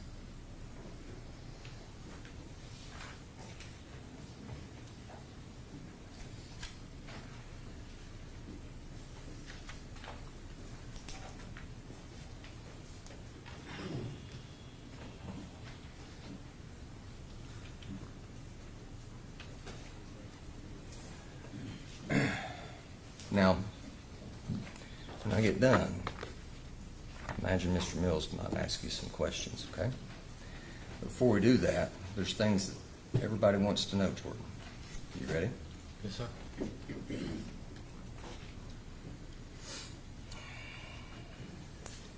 Did you plot all day long to kill your family?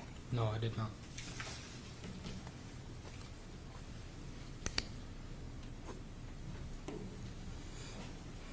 Did you hit your grandmother with a hammer multiple times? No, I did not. Did you move her body? No, I did not.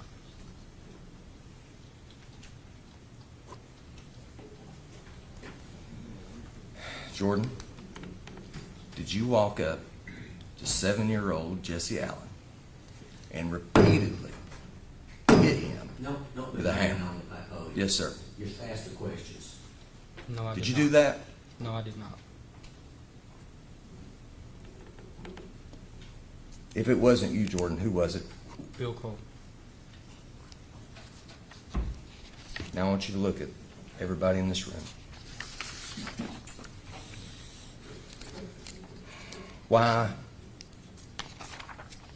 Why should we believe a word that you say? Because telling the truth is, it's the only way I can fix and try to make up for not being there whenever I should have been, like a big brother and a grandson should have been. Okay. Your witness. Your Honor, I'd like to publish Exhibit 507, please. Pass it to the jury.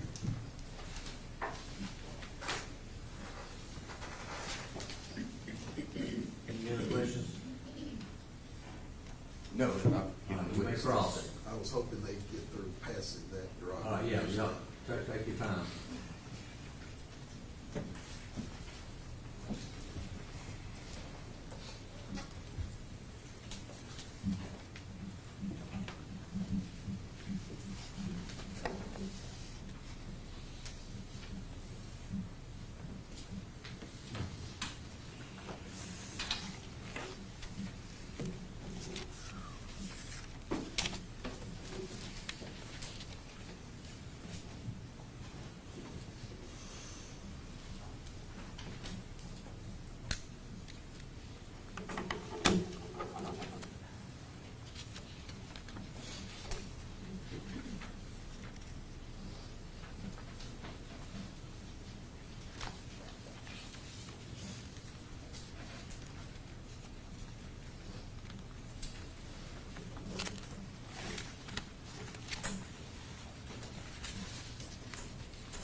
Mr. Allen, how old are you now?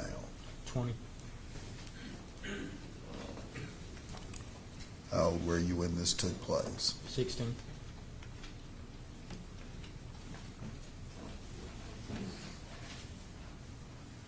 You heard Alyssa Commander in this courtroom testify. Yes. When you determined to do work, you're pretty good at it. Sometimes, yes. You know that you've admitted to this court that in the past, when you were under pressure, you've lied. Yes, sir. You've lied because you want to get the best possible outcome for the situation you're in. Right now, no. I asked you, in the past you have lied because you wanted to get the best consequence you could get for the situation you were in. In the past, yes. In the past, yes. So today that has changed. Yes, sir. We're not to believe any of that might carry over in the biggest consequence you've ever faced. No. At the time that you talked to Jeff Davis, over here Gerald Ray, and Blake Ketron, the first time they talked to you, you felt no hostility from them, did you? No, not really, no. No, not really, sir. You knew they were treating you as a witness. I didn't know at that time I was treated as witness. I just knew I was. But you handcuffed. will admit the jury that was not confrontational. No, they were not. And what did you tell them had happened? I told them that I saw Bill Cole kill them, and I want you to tell me again what you, if you'll tell the members of the jury, in that first, when you talked to them, you saw Bill Cole kill your brother and your grandmother. Is that what you're telling the members of the jury? yes, sir.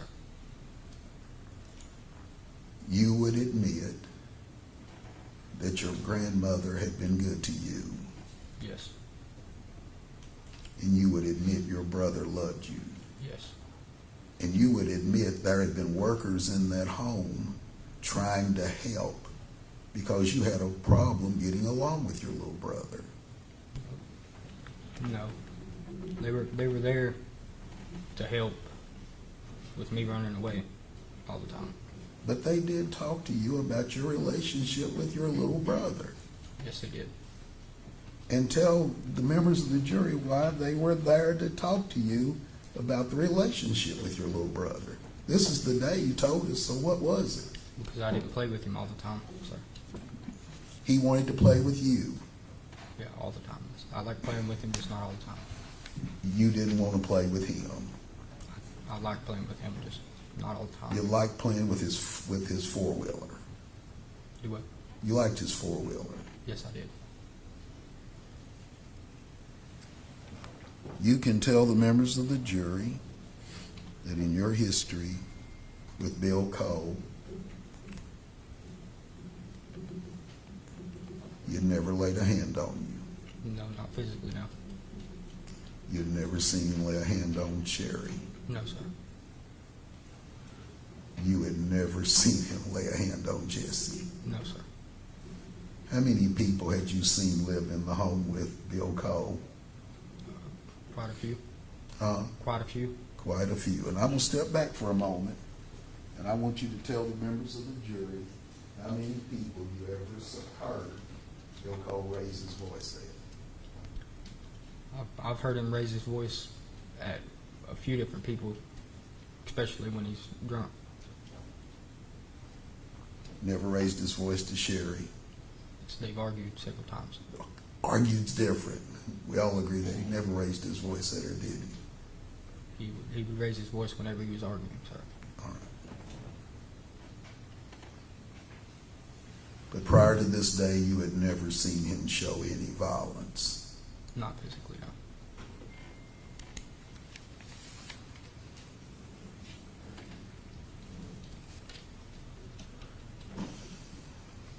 You had lived there how long? On and off for most of my life, but consistently for the last like 3-4 years. Let's talk a little bit about after this incident. Okay. Where did you go? After After the incident, what time did the incident take place? sometime in the afternoon, I can't remember the exact time. After the incident took place that you were aware that it took place, where did you go? I left and went to find one of my friend's house. I never did. Who was that friend? A guy named Dylan Morrow. Who? A guy named Dylan Morrow. Dylan Morrow. Did you tell Dylan Morrow what had happened? No, because I never went to his house. How many houses did you pass to get to Dylan Morrow's house? Probably quite a few. How many of them did you stop at to say, I've seen this terrible incident and I need to report it? I did.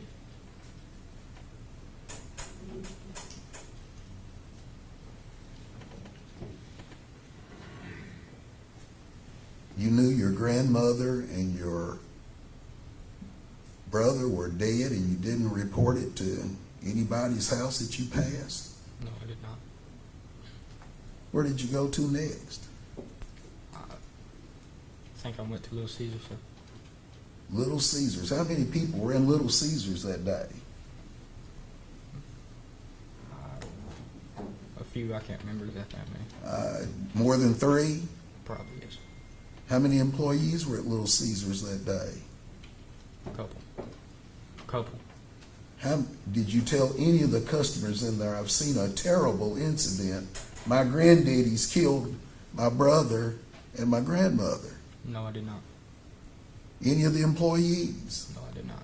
Did you ask for the use of a phone? No, I did not. You had a phone. I found one eventually, yes. You found a phone? Yes. Did you know whose phone it was? Bill Cole's. You had his phone. Yes. But you never called 911? No, I did not. I couldn't hear you. I'm sorry, I'm really true. No, I did not. How long were you at Little Caesars? I can't recall. How long, what did you do while at Little Caesars? But What did you do while you were at Little Caesars? most of the time I sat in the truck and waited for them to bring the pizza out. Bring the pizza out. How long did that take?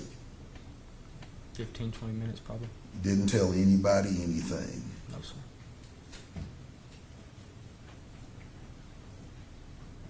They brought it out to you.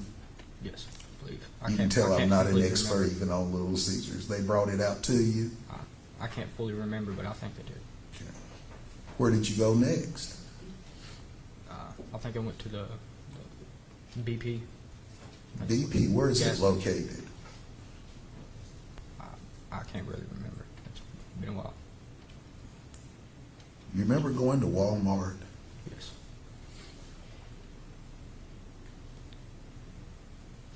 What time did you go to Walmart? Like somewhere around 10, I think. Is this the Walmart that I'm familiar with? Which Walmart is this? It's right beside Cookout, I believe. Cookout? I believe it's right beside that. How many people were in Walmart? A lot. I can't A hear lot. you. Did you tell anybody in there you had just witnessed the greatest event of your life? You had seen your granddaddy kill your grandmother and your brother. Did you tell anybody? No, I did not. You weren't scared of Bill Cole at Walmart, were you? He wasn't around. That's right. You weren't scared of him at Walmart, were you? No, sorry. But you didn't tell anybody. No, I did not. All those people, and you didn't say a word. I've just seen this terrible, terrible incident. In fact, you bought something at Walmart. You bought a pizza. What did you go to Walmart to do? To buy a pair of headphones so I could listen to music.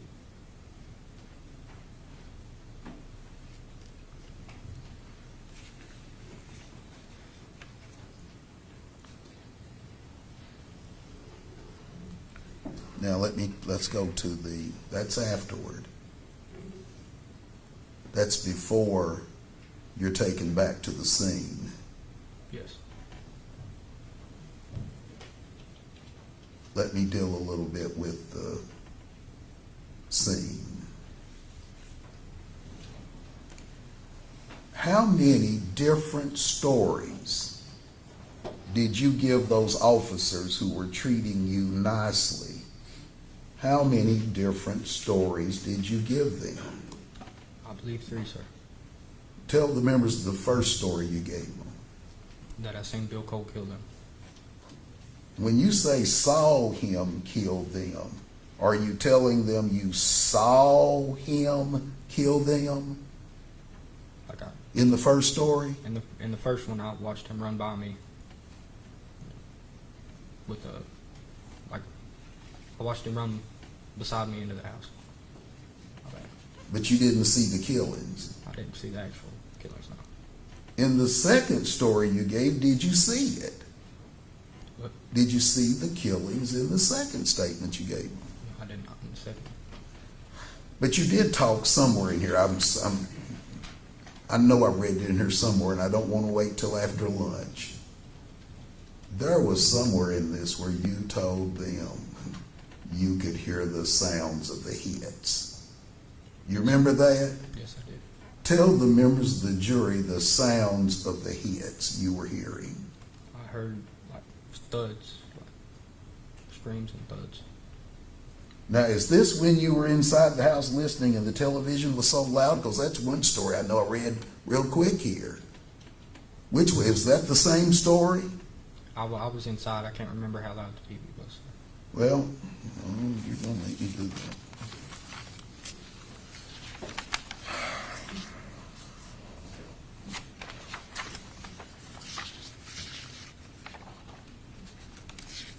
I think you said in here the TV was up to 50.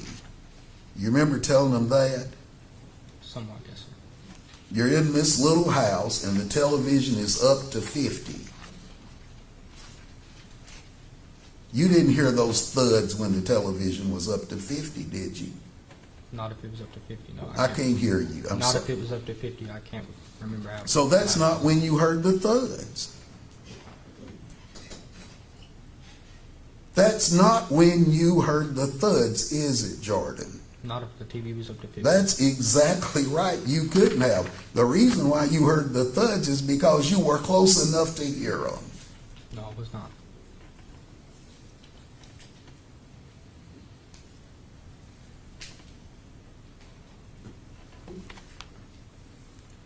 In that room, that final interview,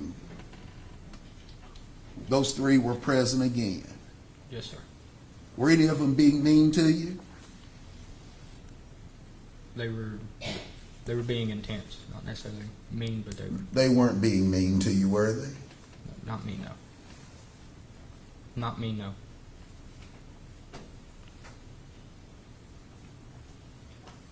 They were still talking to you. Yes. And you were asked to tell the truth. Yes.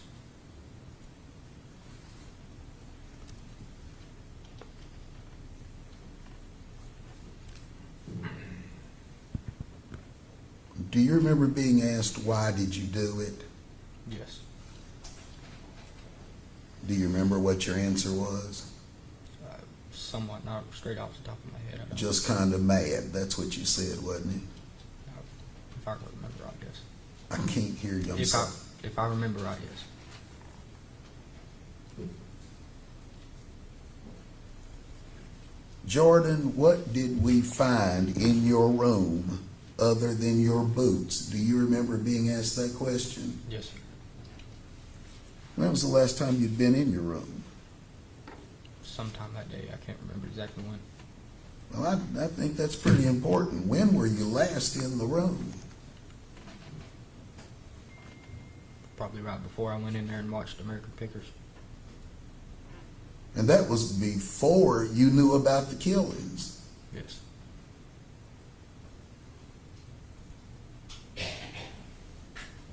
But you knew what else they were going to find in your room.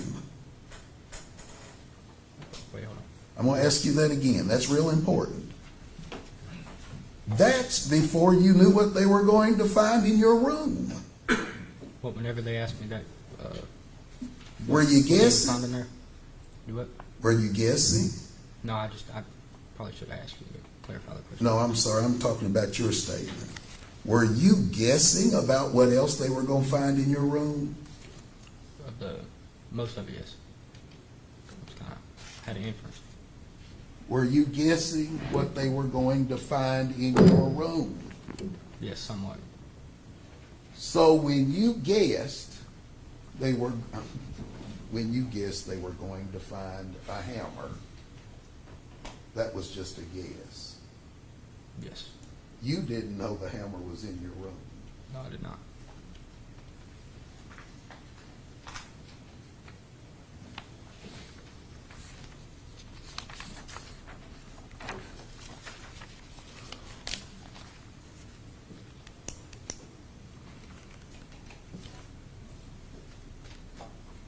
You were asked this question. I know it's going to suck, but tell us what the heck happened out there. You remember being asked that question? Yes. Did you guess what the answer should be? No, I did not. You weren't guessing when you said we were sitting there and we were gonna play stuff, but me and Mamaw kind of got into it cause the way she was kind of picking stuff and nagging, and like I just kind of got aggravated. That's about it. Was that a guess? No, that was a lie, sir. You're lying now. Yeah, I lied about that. You were asked, that's not about it. Then you were asked this question, Jordan, you got to tell us what happened. Who was outside, who was inside, and who was where, and what all happened? Because it's not about that's it. Did you tell us what happened? And you said Jesse was outside. That wasn't guessing, was it? No, I knew he was outside. Huh? No, I knew he was outside, sir. And Mamaw and Papa were inside. Were you guessing about that? I can't remember, sorry. You don't know if you were guessing or not? I can't remember where they was at outside. I know Mamaw was outside for most of the day. And then I was mad at him. And I did that. And then Mamaw came outside. Do you remember saying that? Yes, I remember saying that. What did you do? What did you do to Jesse? How were you feeling at that moment that you were asked that question? I was confused on why. Confused on why what? Why you were buying pizza later on? I know why I bought the pizza. You were hungry? No, I mean, it's kind of part of my way of trying to process stuff. Trying to process what you had seen. Yes. What you had seen and heard was what you did. No, I did not. What did you do? What did you do to Jesse? What was your answer? I believe I said I killed them, but No, it's worse than that. I'm sorry, Your Honor, for commentary. I smacked him with a hammer.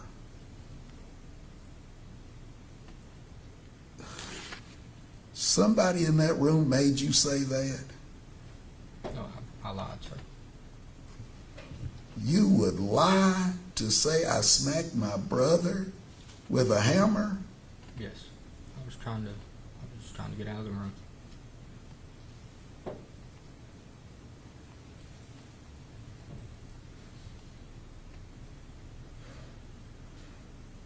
How many times they asked you?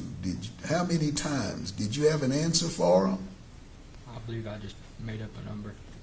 Do you know that that number matches the autopsy? How many times? And you guessed right on it. How many times did you tell them? I think I said like 4 or 5, I believe. Oh, it's 5 or 6.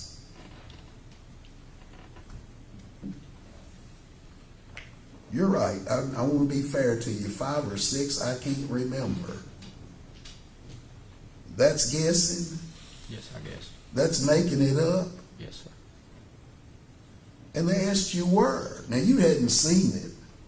You didn't see this incident take place, did you? Yes, I did. I saw Bill Cole hit them. You did see Bill hit him. Yes, sir. Oh, you saw him hit him.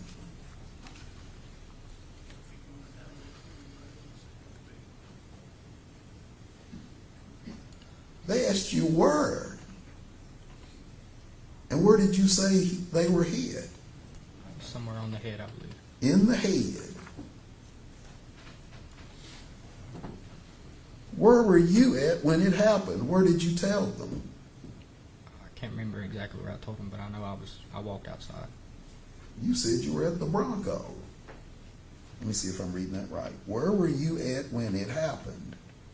Did you make up that you were at the Bronco? Bronco's not inside. Bronco's not with a television blaring.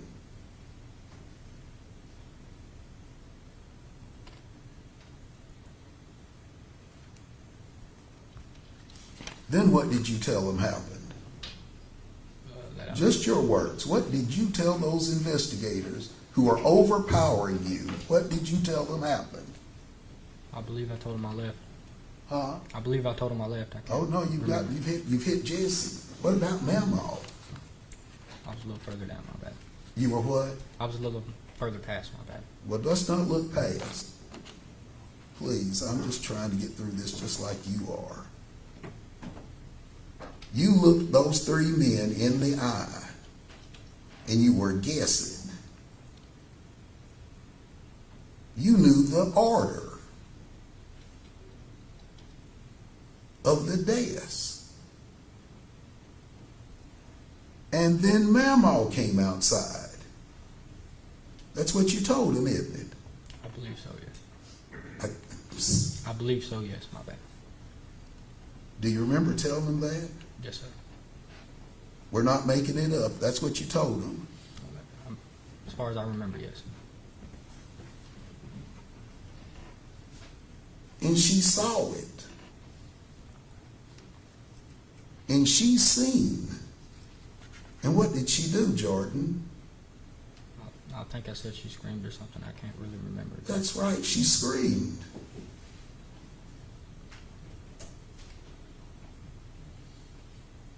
You weren't guessing then, were you? Yes, I was lying. You were just you were just lying? Yes. Telling three people you killed your brother and your grandmother, that was a lie? Yes.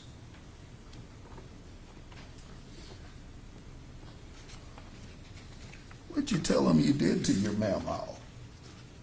I think I said I smacked her with a hammer or something. I'm pretty sure I said. I just swung at her. They asked you a pretty good, where was she, by the Bronco? You had an answer for them.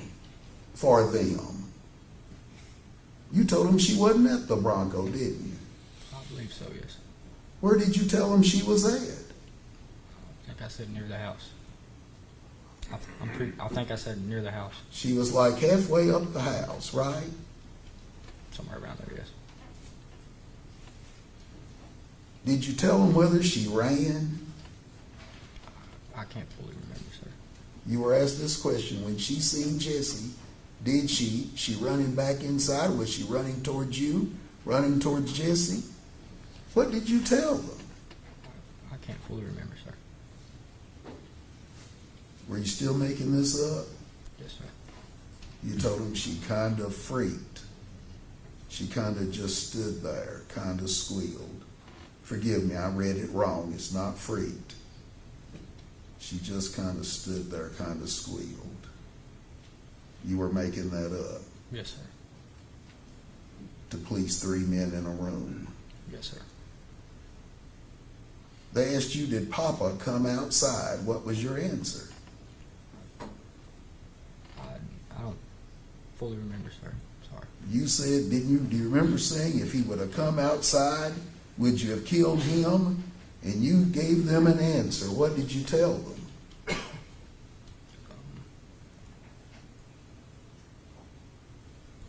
I think Is this a lie? No, I didn't have the goods. No, Sounds I familiar. didn't have the goods. Sounds familiar, sir. Yes.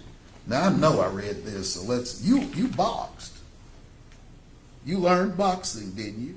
A little, yes. In fact, you told him in the second statement you weren't scared of him. That's the reason why he didn't do anything to you, because you knew how to box. That's what you told him in the second statement, isn't it? I remember that somewhat, yes. I remember that somewhat, yes.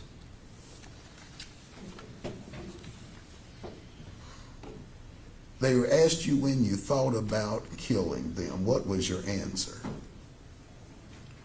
I believe I said I thought about it. You had already thought about it.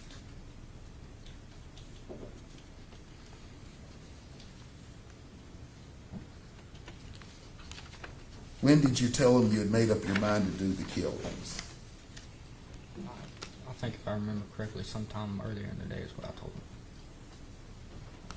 Did you move the bodies? No, I didn't. I lied about that. You lied about moving the bodies. Yes, sir. Did you lie about changing your shoes? No, I changed my shoes at some point, yes. Did you lie about changing your pants? I believe I was in the same pants that I was in, so. You put a shirt on. Yes. Were you wearing a shirt when you did this? I didn't do anything. Were you wearing a shirt at that time? When you saw Bill killing them, were you wearing a shirt? I don't think I was. I can't fully remember, sir.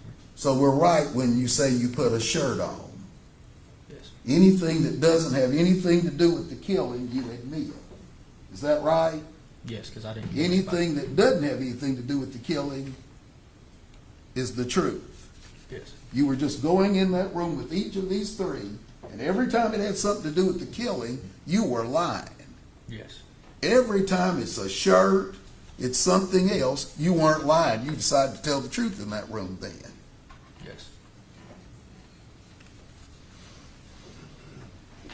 When did you decide that you were going to kill him? What was your answer? I believe I said sometime earlier in the day.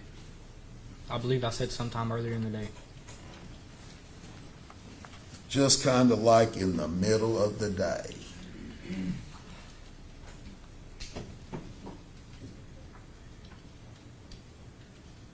Why didn't you just do it then? What was the lie you made up for him then? I can't fully remember. It's hard to remember lies, sir. It is. That's the reason why I'm having to read. It's probably not fair to you. Because, does this sound like your answer?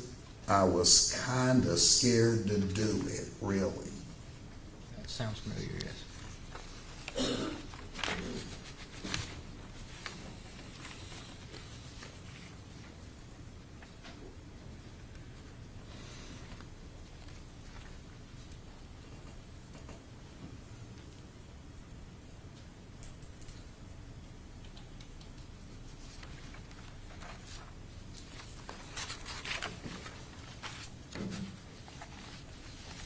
Jordan, are you still going to tell the members of this jury that you just guessed they would find the hammer in the room?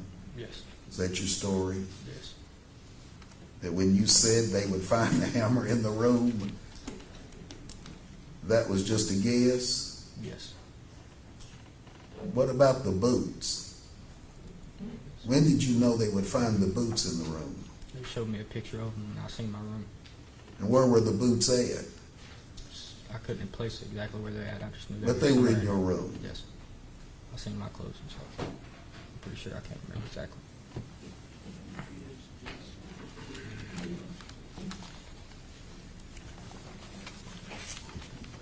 Jesse was under that Bronco when you were beating him, you weren't, wasn't you? No, I did not beat him. You heard those smacks to his head and you kept on beating him. No, I did not. You took some kind of implement, and while your grandmother was still living, you punctured her neck to the point that it was hemorrhaging. No, I did not.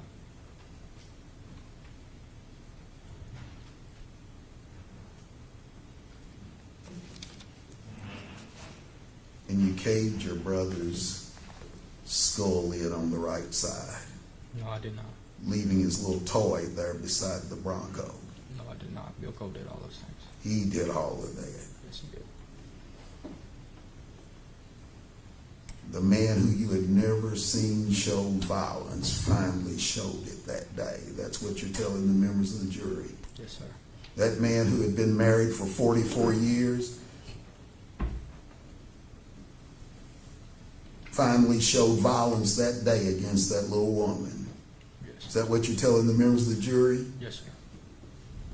You watched your little brother get smacked with that hammer, and the thing you could think about was Caesar's pizza and a headphone. That is my way of coping.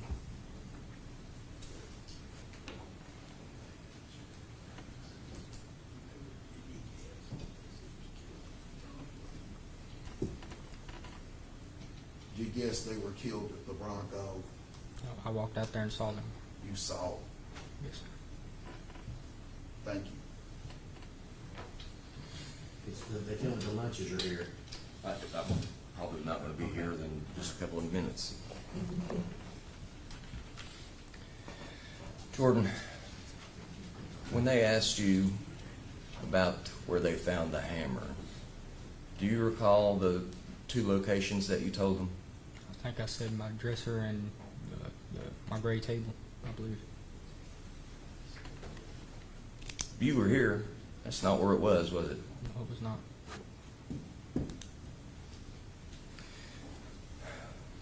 Why didn't you say anything to anybody before you told Brian Broadwater? Because I didn't think of it. I knew Brian was he's just who I felt safe with and who I trusted, so I was more worried about getting hold of him and when I found safety in him.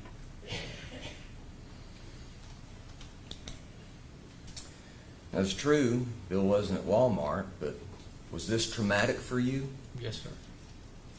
Do you know what shock is? Somewhat is.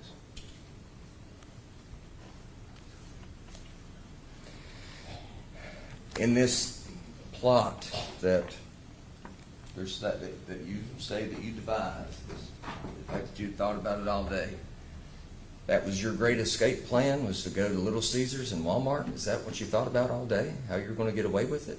No. Do you remember saying in the second statement, I'd rather kill myself than do that to my little brother because he's had a pretty rough life? Do you remember Yes, saying I that? do.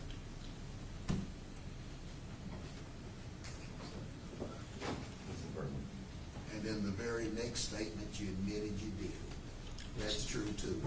Yes, I did, but I You lied. admitted you did it. I lied, sir. Anything else from him? All right, lunches are here.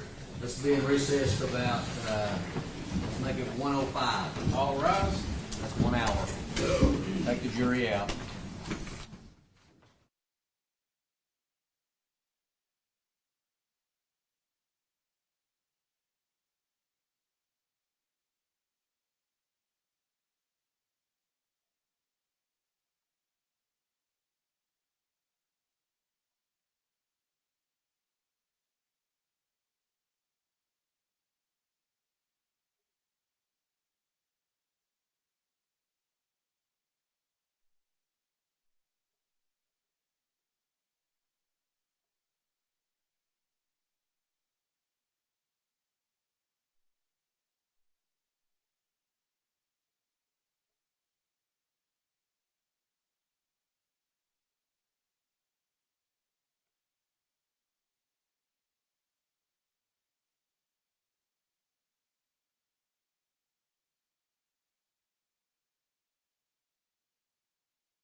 Let the record reflect all the jurors are in the box. Finish present with his counsel. Time for Mr. Easton to call your next witness.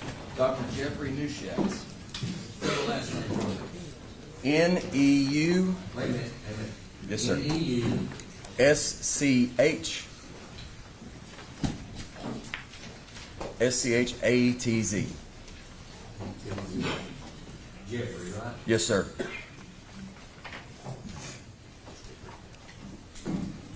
Solemnly swear affirm testimony you give me the truth, the whole truth, and nothing but the truth, so help you God. I do. What's your step right there?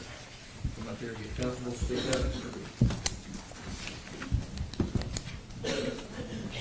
Dr. Neuschatz, would you please introduce yourself to the room? Jeffrey Neuschatz, N-E-U-S-C-H-A-T-Z. And, sir, what is your occupation? I'm a professor at Fielding Graduate University. All right. What's your educational background? I got my bachelor's degree at Roger Williams College, which is now Roger Williams University. I then got my master's at Cortland College, which is part of the SUNY, or State University of New York system, in experimental psychology. And then I got my PhD at Binghamton University in cognitive psychology, which is also part of the SUNY system. Okay. Do you have any particular specialty inside of psychology? I'm a cognitive psychologist. And what all does that entail? So cognitive psychology is the study of all brain processes like memory, problem solving, decision making, language development. All right. What's your work history like? I worked 1 year at St. Mary's College of Maryland as a visiting professor. I worked 25 years after that at the University of Alabama in Huntsville, not the one with the football team. And then I worked for the last year and a half, I've worked at Fielding Graduate University. Have you done research or do you teach? I do both. How long have you followed the research in the field of false confessions? About 20 years. In what ways? What I do is I do research, I read the literature, and I follow the exoneration cases. When you say exoneration cases, what are you talking about? There's a registry of exonerations called the National Registry of Exonerations, and they list all the cases and the reasons for why the people were exonerated, and they list the cases that have confessions, and I follow those. Okay. And you're currently engaged in this field, is that right? I am. And do you do independent research outside of litigation? Yes. Have you contributed to peer-reviewed journals in the field regarding confessions? I have. What does it mean to be published and peer-reviewed? So in my field, first author peer-reviewed research is the gold standard. What that means is when I finish a piece of research, I write it up and I send it out to a journal. The editor then will send it out to people who do the exact same research that I do. They're my peers, and they'll evaluate the research to make sure that the research is done soundly and that it's made a contribution to the science. They'll make a recommendation to the editor who will decide whether to accept or reject or ask for revisions on the manuscript. It's called peer-reviewed because the people who are looking at it and making the recommendation are my peers, the people that I would see at conferences. Have you been previously qualified as an expert in court proceedings? Yes. How many cases have you testified as a false confession expert in? Probably 8 or 9. Have you been qualified as an expert in Tennessee before? Yes. Multiple places in Tennessee? Yes. Now, at this particular point, Your Honor, there was a stipulation to the expertise of Dr. Neuschatz. I'd like to move into evidence a copy of the report that he prepared, not for the jury, but for just for the record. File that as 508, not to go to the jury.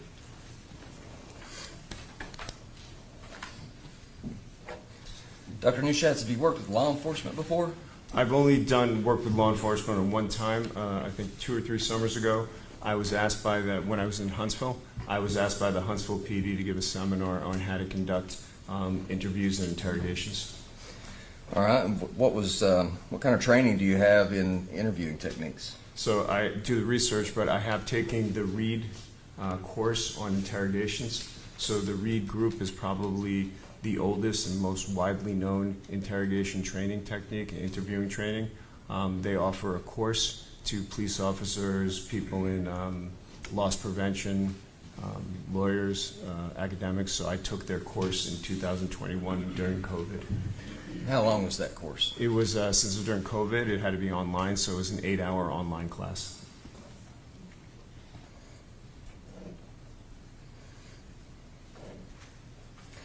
Now, Dr. Neuschatz, you're getting paid, aren't you? I am. And there's nothing about this that, about you getting paid that has anything to do with you being just honest about what you find. It does not affect the science. Okay. You're not some sort of hired gun, are you? I don't think so, no. Okay.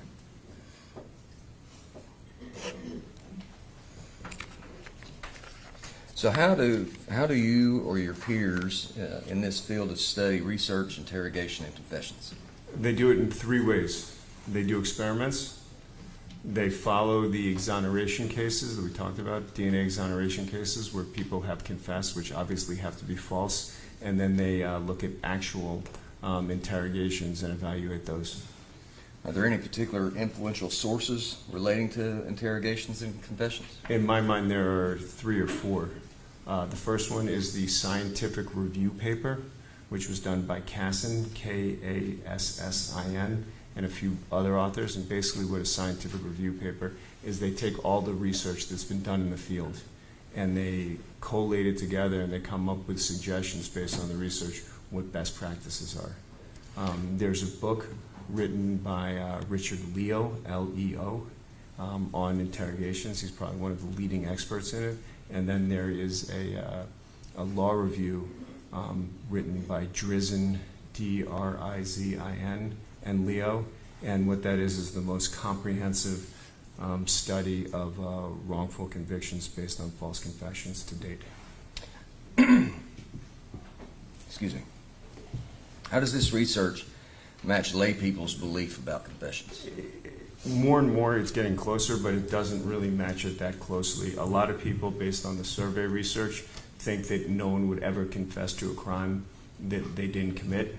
And we know that's not true based on getting people to confess to crimes they didn't commit in the lab. And we know that from the DNA exoneration cases that people do confess to things that they didn't actually do. Many people don't believe that anybody would ever do that if you ask them. Tell us about the methods of training interrogators. So the ones that I'm familiar with are, the big one is the Reed technique, which we talked about. Then there's I think it's Wicklander and Zukowski. WZ is another big training outfit. There's also the more scientific based one, which is called the Peace method. Let's talk about what happens in an interrogation. How do we know false confessions occur? We know it because it happens in the laboratory, and we know from the DNA exonerations. Well, how is this measured, or how do you figure this out? So in the laboratory, we know exactly, right, whether they've committed the crime or not, right? It's they're in one of the scenarios that they do is called the computer crash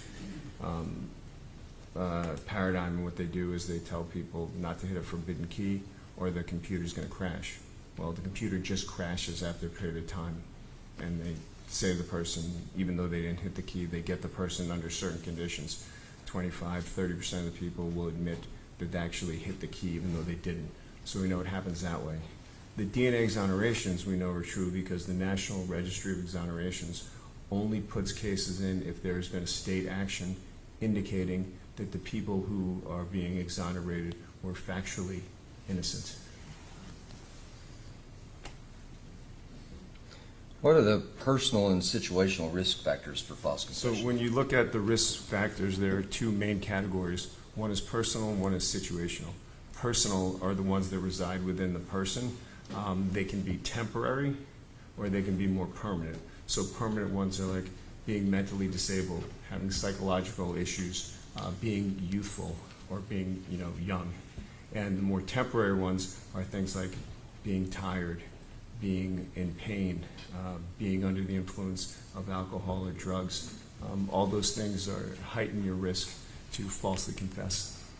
The situational ones refer to the tactics that are used during the interrogation by the person conducting the interrogation. Well, how are interrogators trained in the read technique? In the read technique, the whole idea behind the read technique is you're supposed to make the person feel hopeless, right? There's a mountain of evidence that suggests that you did it, and that your best course is to agree that you did this and sign something saying you did it. So it's set up, and the way in which they do this is they start off with a positive confrontation. We know that you committed this crime, right? And then they do what's called building a theme, and they have this accusatory style, right? That they're telling you that you did this. Then they build a theme, and the theme is supposed to give you an outlet to make it feel better for you to sort of confess. Like, it's okay, everybody gets drunk occasionally, we do bad things, it's not the end of the world. So it's sort of allowing you to confess under situations that maybe aren't so bad. They're also taught that to refuse denials. In the read technique, they say to you, if somebody denies doing it, it's harder to get them to confess later, so that you should cut them off. If they start saying they didn't do it, you should cut them off. And they're also told to use evidence against them, to come in with big mountains of evidence, say, this is what we have against you, so the person starts to feel that their situation is hopeless.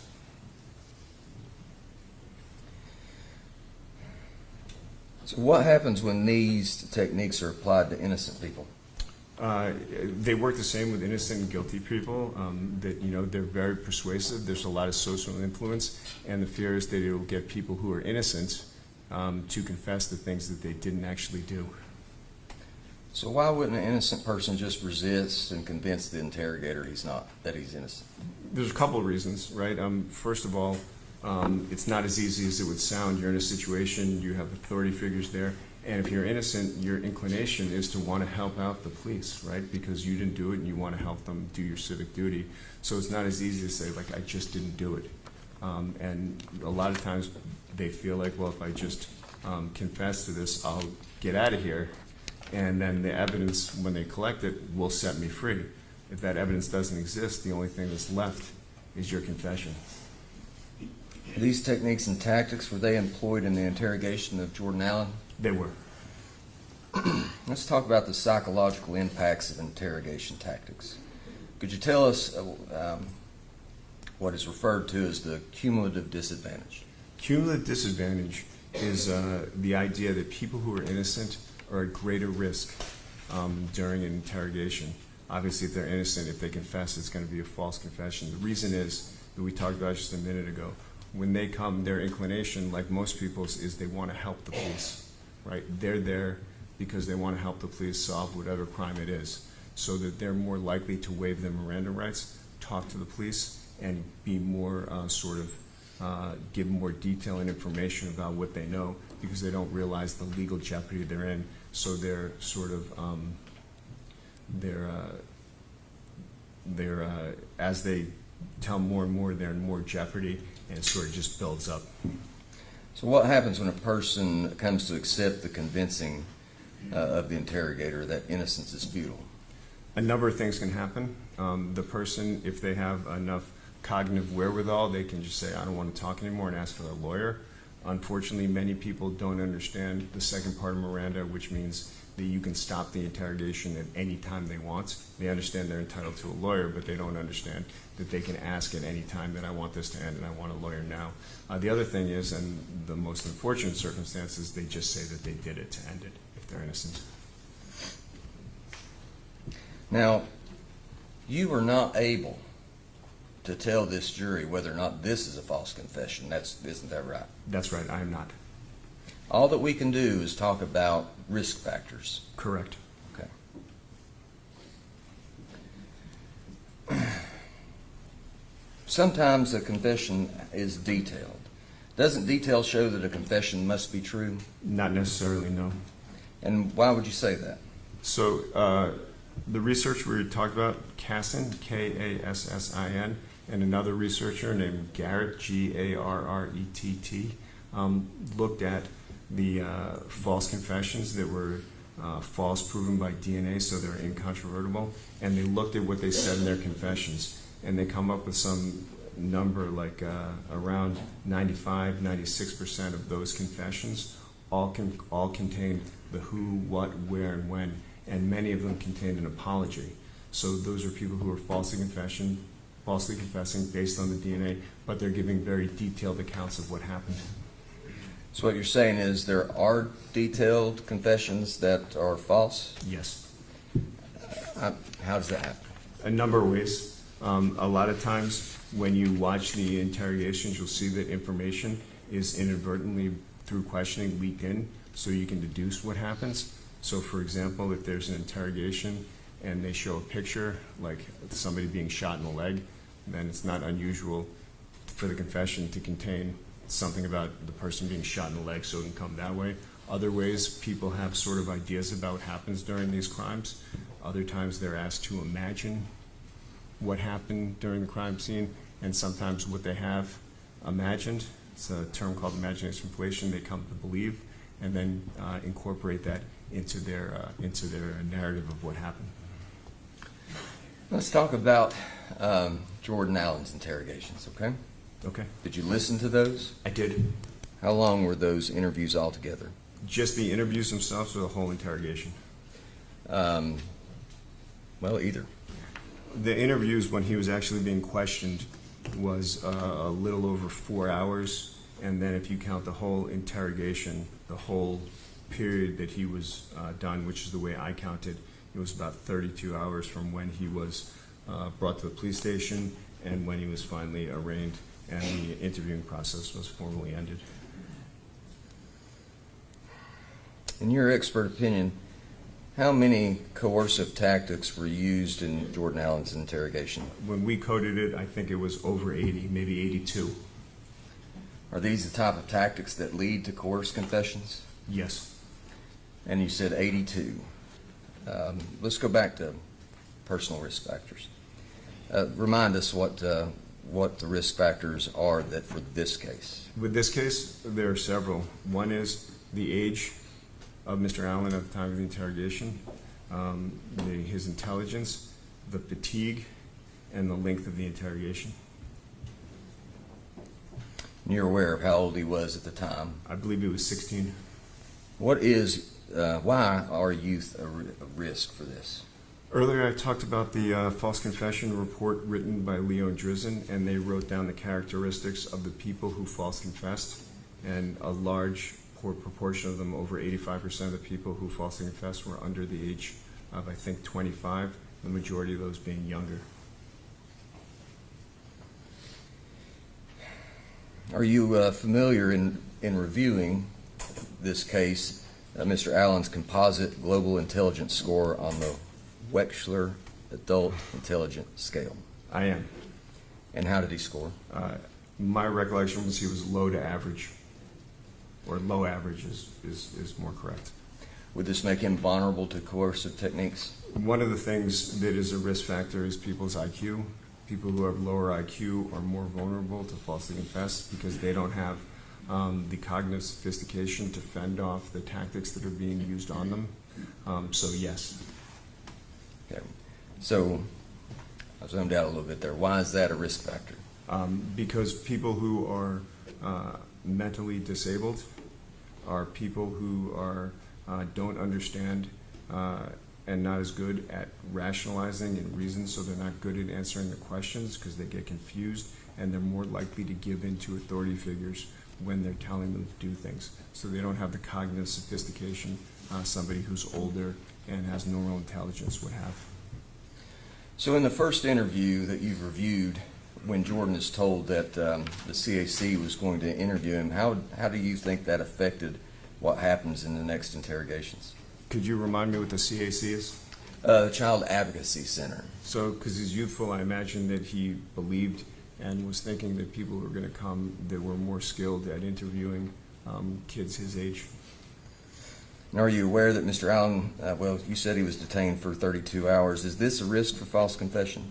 Fatigue is one of the major risk factors, and length of interrogation is another big risk factor. When you look at the stuff by Leo Drizzen, that excessively long interrogations lead to more false confessions. It's greater risk, and because of that, Most interrogation trainings say you shouldn't interview people for more than 2 to 4 hours. Now, part of the 32 hours is his detainment. Right. His interrogations were broken up. How does that play? There's a thing called self-regulation, which means you have to maintain emotional, psychological, cognitive, and physical control to achieve some goal, right? As time goes on and you become more tired, it becomes harder to do that. So over the course of the 12 or 14 or 16 or 30 hours that he's becoming most people are becoming more fatigued, more tired, and it becomes harder to maintain regulation. And when people can't self-regulate, they act impulsively. So in the case of interrogation, if you didn't do it, you should be saying, I didn't do it. But as you get worn down, people act impulsively and say, okay, I'm done, I did it. Are you familiar with the research on deception detection as it relates to confessions? I am. Is there evidence that police are better at detecting deception than lay people? No, it's the reverse. Police are no better. Both police and lay people are about chance at detecting deception. Let's talk about rapport building. What are rapport building tactics? Rapport building is when you're trying to sort of break the ice and start the interrogation rather than just launching into it, you're guilty.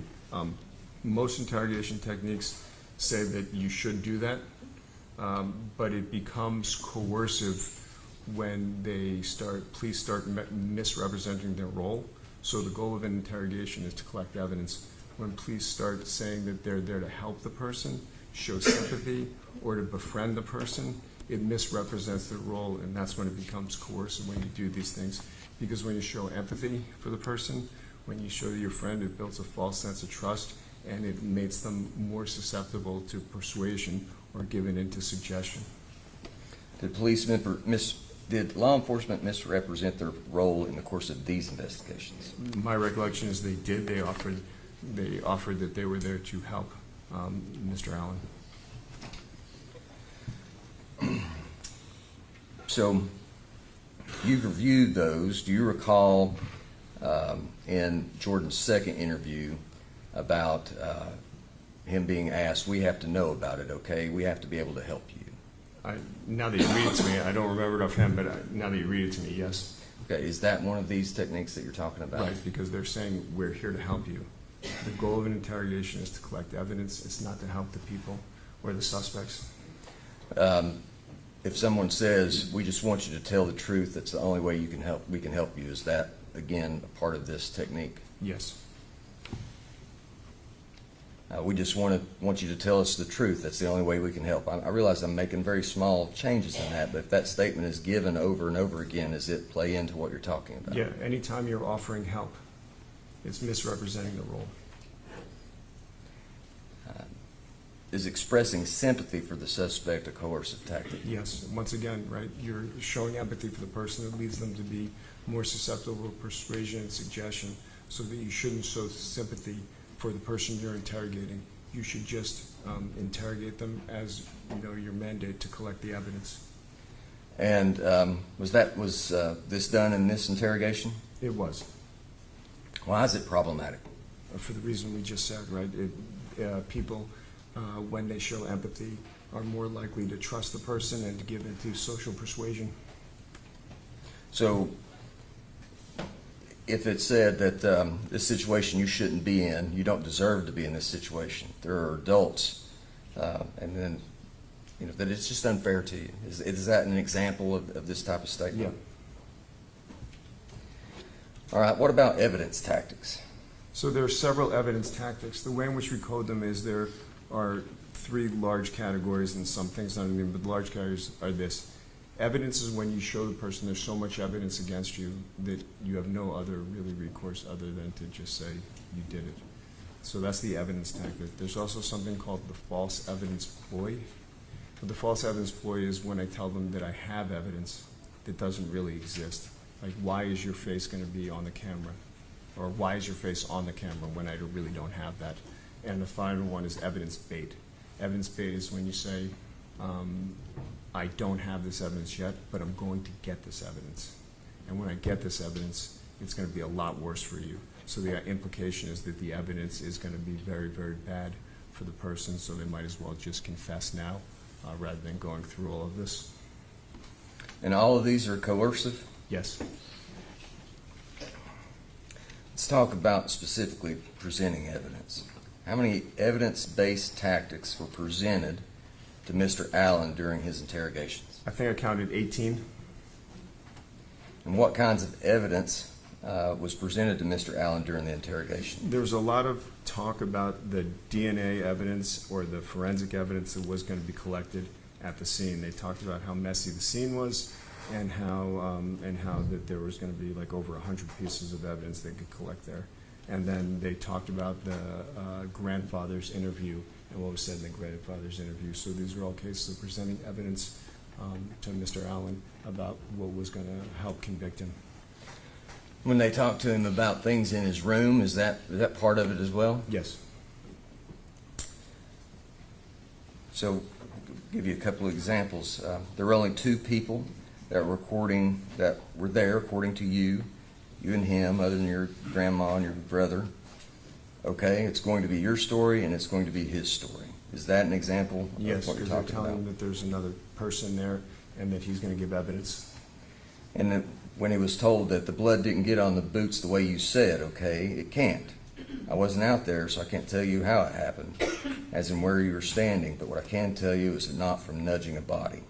Is that another example of this presenting of evidence? Yes, because they're talking about the evidence. Okay.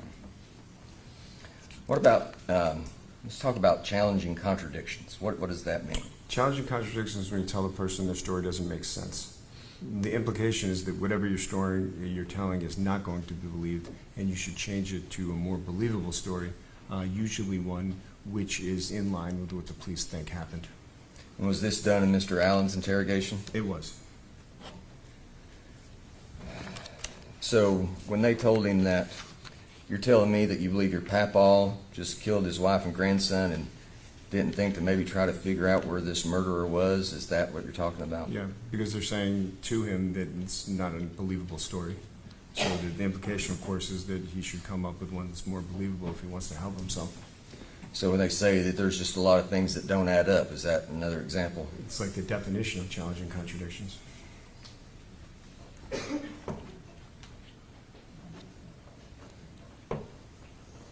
And all these are problematic because they tend to induce this. Is that what you're saying? They're risk factors because the implication is that this story is not being accepted, so you need to change the story to one that will be. Okay. Let's talk about evidence bait. Has this tactic been shown in literature to increase false confessions? Yeah, just to remind you, evidence bait is when you say that you're going to have evidence that you don't presently have, and when you have it, it's going to be very bad or going to be inculpatory, if you will, for the defendant. So in the second interview, when they asked Jordan about you watch CSI, TV shows are a little exaggerated, but I'm sort of paraphrasing for time. But basically what we have at the Tennessee Bureau of Investigation is equivalent to CSI. We're going to be looking for DNA, fibers, all kinds of analysis that can be done. We're going to have a pretty good idea. Actually, not a pretty good idea. We're going to know who did what based off our analysis. Because there's going to be DNA in certain places that would only be there by the person who did this. Do you understand that? Is that an example of evidence bait? Yes, because they're saying we don't have the evidence, but we're going to have the evidence. Okay. And what do you think we found in your room? Yes, that is evidence bait, or if they already had that information, it would be presenting evidence. Either way, it's coercive. Okay. Let's talk about emphasizing evidence. If you can give us just a general refresher on that, and then what you can recall from this interrogation. Emphasizing evidence is when you say we have so much evidence that points to you that you really have no other recourse, and you're trying to make the person think as though that their only and best avenue is to just say that they did it. So when you're talking about being presented, there's going to be well over 100 pieces of evidence. That's an example. Yes. Or the person that did it was sloppy and left a lot of things behind. Correct. Let's talk about consequential tactics. What is that? Consequential tactics are those tactics in which you tell the person that the consequences, if you will, for not testifying means the full weight of the law is going to come down on you. So that this is, by implication, this is your best opportunity for yourself, because if you don't, you're going to have the full weight of the law coming down on you, and the consequences are going to be dire. Was that ever implied to Mr. Allen in these interrogations? It was. When it was said, it's pretty clear what happened, the gig's up, we know what happened, okay, all we want is the truth, it's time to tell the truth. Is that an example of a consequential tactic? Right, because they're saying that they know what happened, implication it was him, and now it's time for him to try and help himself by telling the truth. What about when they say, every time we do this, you come off a little bit more and more? So they're telling him there that his story is not been complete so far. Essentially, he's withheld stuff, and now it's time for him to tell the truth. What about when they say something like you're using a lot of qualifying words, and that because of that it means you're lying? So that's they're calling him a liar, which is a tactic, and the implication, like challenging contradictions, is that if you're lying, you should stop lying and start telling us the truth. Let's talk about social and psychological manipulation tactics. Okay, what are these? Social and psychological manipulations are those that are tried to induce guilt in the person. And when I mean guilt, I don't mean it in the legal sense, I mean it in the emotional or psychological sense. They either want to make you feel bad about yourself, and you can redeem yourself by confessing, or they say things like, you'll be a better person if you confess, right? Sometimes they say, just be a man and do what's right. Your family will feel better, or someone will feel better if you just confess. So that it's trying to make the person feel guilty into confessing, guilt them into confessing. So that's the concept of increased guilt. Excuse me? That's the concept of increased guilt. Right. Okay. And was Mr. Allen's, were there appeals to Mr. Allen's conscience in this way? There were. When they said that say stuff like, for the sake of your mom and your grandmother and your little brother, just tell us the truth, is that an example of what Yes. you're talking about? Yes, it is. And after you get this off your chest, you'll sleep good, sleep Yes. better. Yes. And I'm not going to beat around the bush. It's time to tell the truth because a 7-year-old boy and your grandmother's dead. Is that an example? It is. And all of these are problematic flags that you're looking for. They're risk factors, correct. And was Mr. Allen presented with graphic imagery during the interrogation? He was told, yes, he was told how gory the murder scene was, and then reminded that he was there, so he didn't need to be shown pictures or something to that extent. So it's not that you have to see a graphic photograph, it's just the discussion of. Right. Okay. I mean, if you see a graphic photograph, it is as well. Absolutely. And we've already established that happened with Mr. Allen, so and I think you covered why it was coercive. So let's go to minimalization. What is that particular risk factor? Minimization is like when we talked about building a theme, it's supposed to give the person a reason to confess, to make them feel like the crime and or the punishments aren't as bad, so that if he confesses, his outcomes will be better. So is that what appealing to the suspect's self-interest, is that what that is? Yes. And did that happen in this case? It did. They said very often that, or implied very often, that Mr. Allen could help himself by testifying. All right, let's talk about justification for the alleged crime. What is that particular flag? Justification is when they offer a reason why you might have done it that makes you look less culpable for it, right? Like, you were drunk, it's not your fault. You have a problem, psychological problem. The implication, of course, is that if it's not your fault, people aren't as punished severely for things that they're not responsible for, opposed to you did it because you're just a bad person. So were there offerings of justification in this case? There were. And is that an example like you were just mad, you snapped? Is that an example? Yes. Now, what's problematic about promises? So, promises of leniency are one of the things that the Reed technique says that you should never do during interrogation. The two things that they say that you shouldn't do is make threats of inevitable consequences, and they shouldn't make promises of leniency for a confession. The reason being is, according to the Reed technique, it robs a person of their ability to voluntarily confess, because offering promises of leniency, not going to jail or things are going to be okay, is so coercive. And did that happen in this case? Several times. Did they indicate that he had a clean slate to the extent that he had previously confessed and they wanted something else? Yes.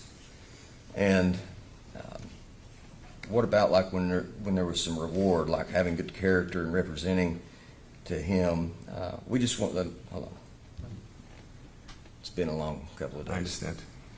We just want to hear the truth, no matter what it is. No matter if it's you did something to your brother, or Papaw did something to your brother, or you guys did it together. No matter what happened, even if you did do it, we would completely be able to get you help. If that's something that happened out there, there's services that we can provide. There's counseling. Is that what you're talking about? Yes, exactly. So that if he confesses, there'll be help provided for him. If there's anything that you didn't say, you're not going to be in trouble if you told me 100 lies today. You're not in trouble for any of that. You're not in trouble for buying nicotine, not in trouble for driving without a license, okay? You have a clean slate here, and all we want is the truth about what happened to your little brother and your grandmother. Is that something that you could tell us now? Is that what you're talking about? Yes. What about contamination? What is contamination? So contamination, what it refers to is that one of the ways you can tell if a interrogation is true or false is if the person confessing has guilty knowledge, right? So for example, if the person confessing says the gun is in this place and then the police go and the gun is actually in that place, it gives you more sort of credible information that this person's actually telling the truth. When that becomes dicey is when the information is given by the police, because then you don't know, or the interrogator I should say, because then you don't know if the information is actually their guilty knowledge or just what the police says. So when we code the interrogations, we look at who said what first in terms of the evidence to see if it first came from the interrogators and that was used later in the interrogation. Did you do that coding in this case? I did.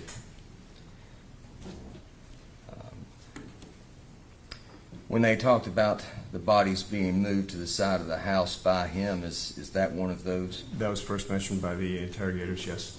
What about the bodies that suffered blunt force trauma? That was first mentioned by the interrogators. What about boot prints found near the scene of the homicide? By the interrogators first. Homicides took place over a longer period of time than a few seconds. Yes. He was present for the homicide. Yes. Perhaps his grandfather is responsible.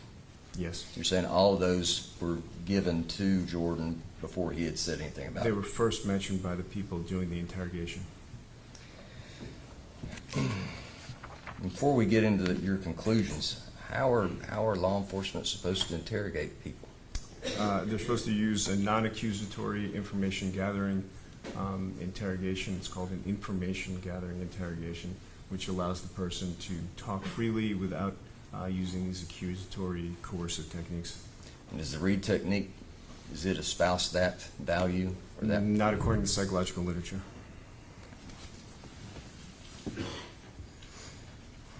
Let's talk about your conclusions then. I believe you said there were 82 interrogation. Is it 82 different tactics? Yes. That were used? Yes.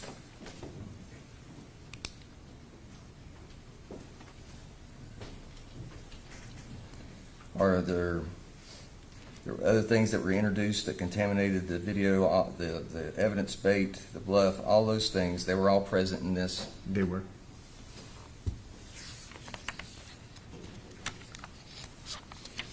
Right, and you mentioned that there were populations that the Reed technique mandates special care. Yes. All right. Does a low average score on that high-speed test you talked about, is that a...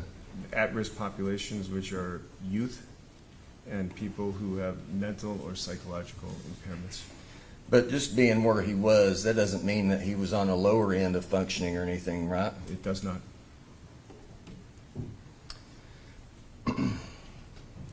Dr. Neuschatz, when you reviewed all the discovery that was provided to you in this case, did you learn that your work had been peer reviewed?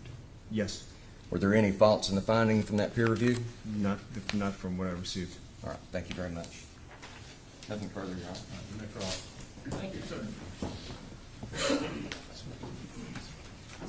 Can you get him a glass of water? Thank you. Bottle of water or something?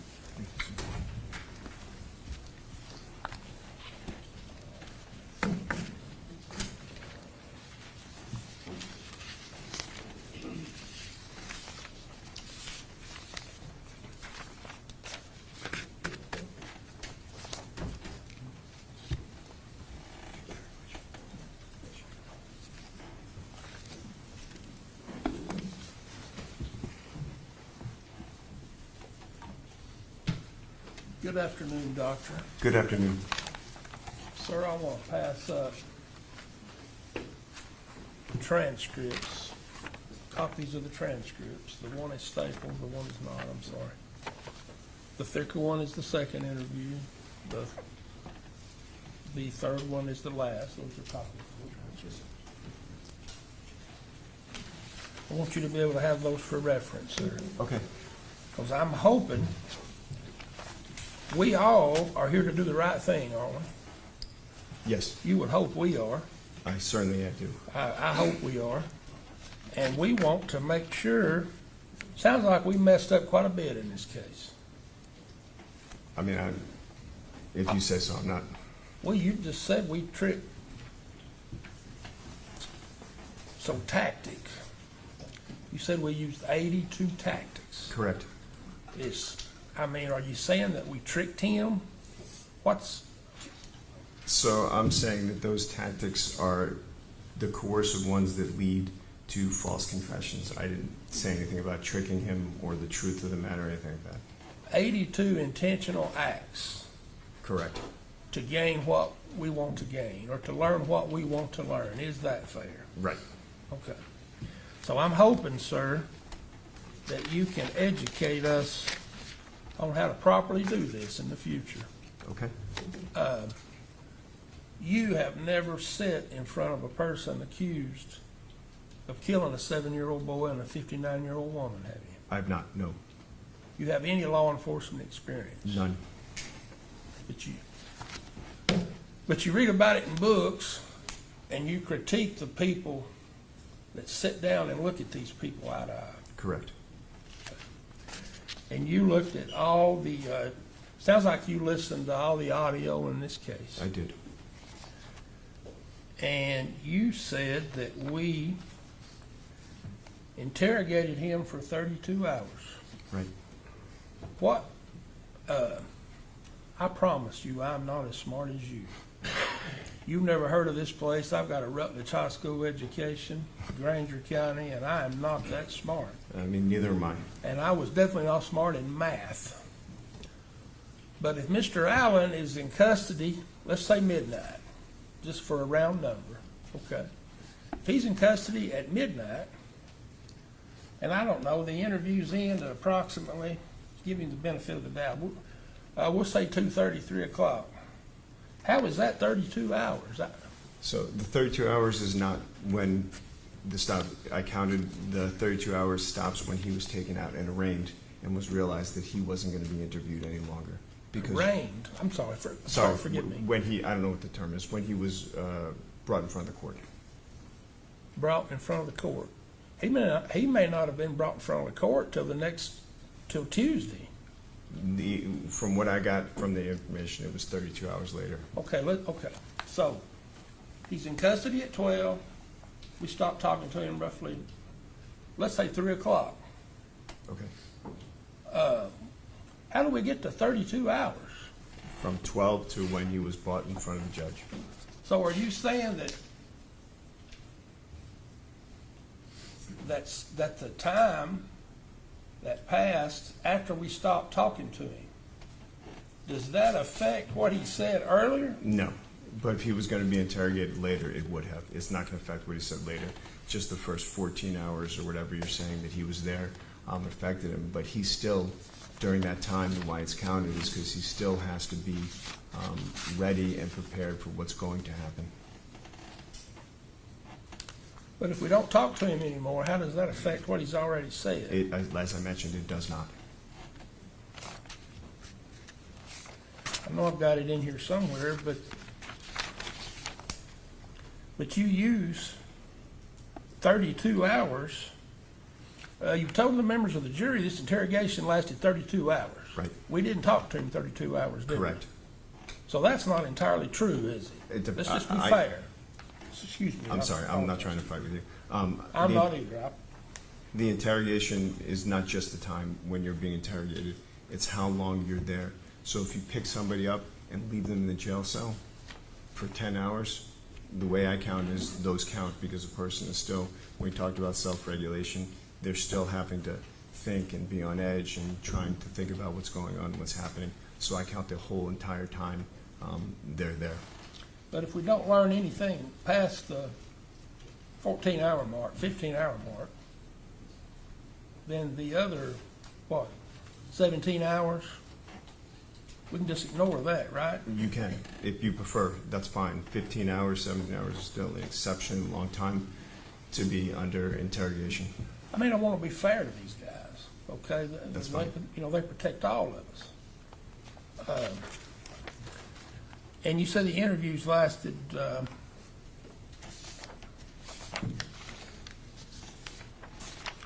did you say roughly 4 hours or so? A little bit, the question was a little bit over 4 hours. 4 hours and 41 minutes? Yep. Sir, what time are you calculating that on? That was just the time, the 3 interrogations, the 3 questioning periods. So there was a first one, there was a second one, and a third one. Are you counting the times that the individuals sit in silence when there's no substantive information gained? Yes. How does the time sit in silence affect something that's already been said? It affects what substantially is going to be said, and it affects what's going on during the interrogation.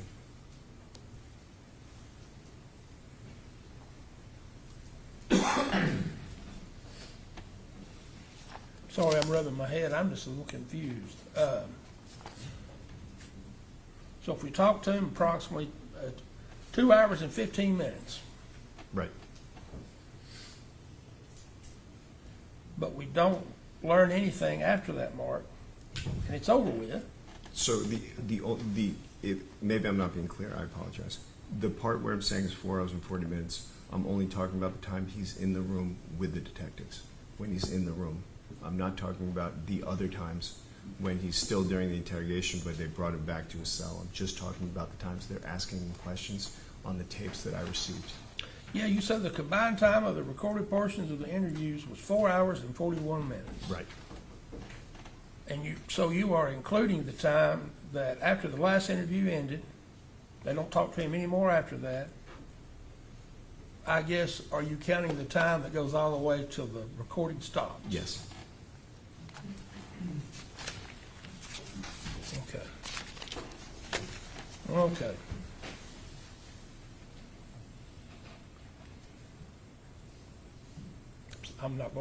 I'm just, sorry, just a little confused about that. Sir, I want to talk about these 82 tactics. If you can, let's just start with that first transcript, sir. Which one is the first one? The thicker one. The thicker one.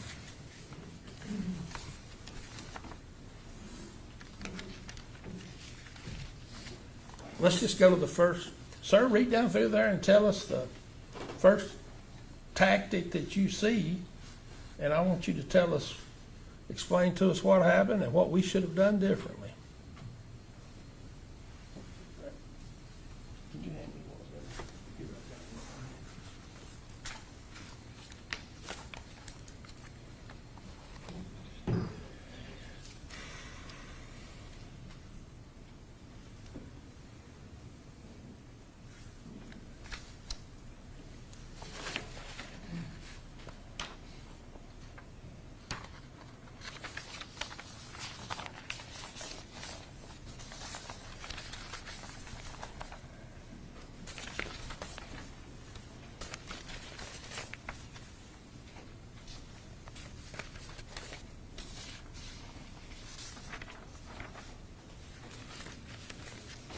So on the second page, he's asking how he did in English, right? It's making small talk.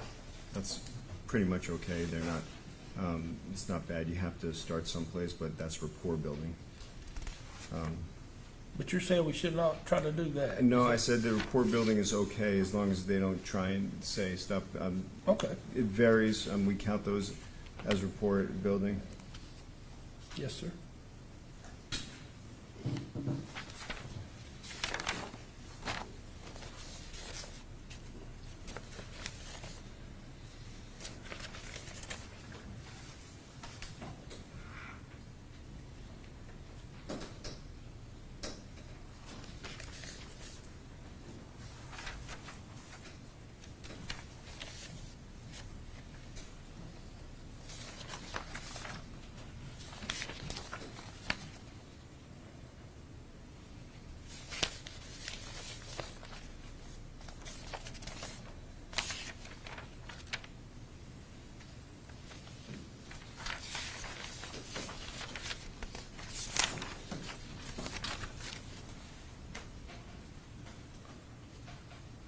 Sir, I don't mean to be unfair to you.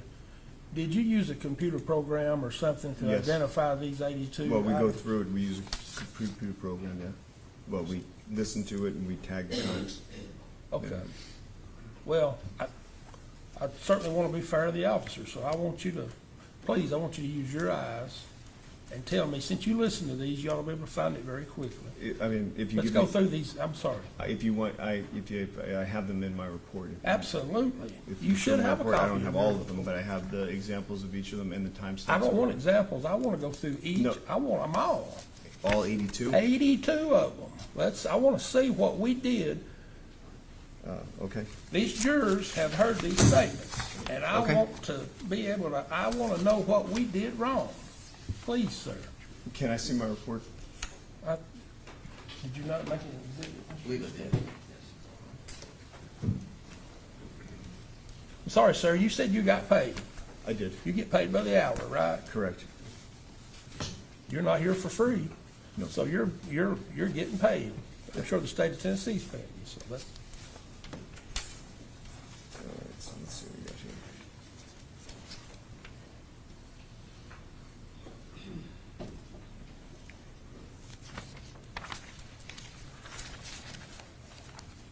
So I counted 14 rapport building, 46 evidence, 10 social psychological manipulations, 7 consequence, and 5 minimization tactics. Okay. I'm gonna have to read all these things all the way through, because I don't know exactly where they are. But you didn't find them. Your computer program found them. Is that fair? No, we find them. Did you go back over it? I did, but I Okay. mean, I don't remember every place and everywhere it is, but if you want me to read these, I'll be I happy. do. I just want to be fair to these. Okay.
Sir, I value everyone's time too much. Let me just stop that. Okay. You are not going to sit there and say that any person, Mr. Allen, gave a false confession. No, I'm not.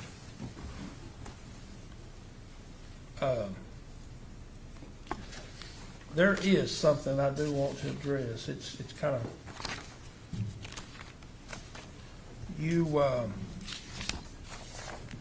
you mentioned that we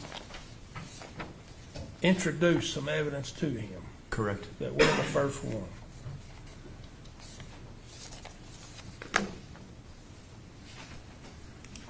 And I remember you said we were the first one to introduce blunt force trauma, Yes. the issue of blunt force trauma. Correct. But you wasn't provided the 911 call, were you? I was not. Would it surprise you if the 911 caller said, he told me he hit him with a hammer? That Jordan Allen told the person on the phone that he hit him with a hammer. I'm not saying Jordan Allen said that he hit him. He's talking about his grandson. We didn't introduce that, did we? I don't know. I didn't listen to the 911 call. I'm only asked to look at what happened in interrogation, and I only comment on that.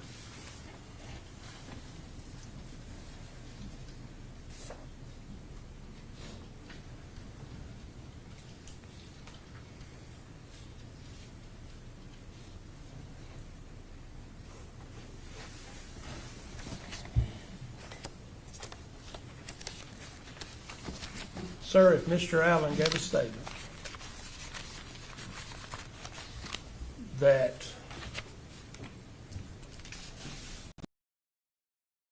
evidence,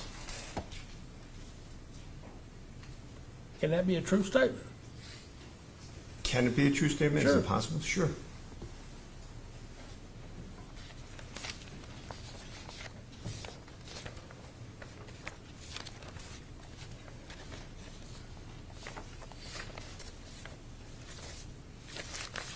Sir, may I have 1 second? I'm about to.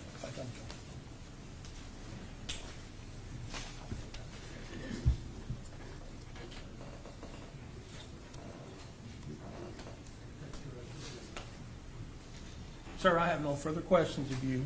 I appreciate your time. Thank you, sir. Redirect? Very briefly. Just to make sure that I understand, quiet times in between questions in an interrogation, you were saying that you counted those because the person is having to self-regulate in that time frame. Correct. And this is a mental function that's occurring, is that Yes. right? And that mental function is why you incorporate it into what you're dealing with. That's correct. And this field that you are an expert in this court today, in the courts that you have testified in previously in the state of Tennessee, is a accepted scientific method, right? Yes. Okay.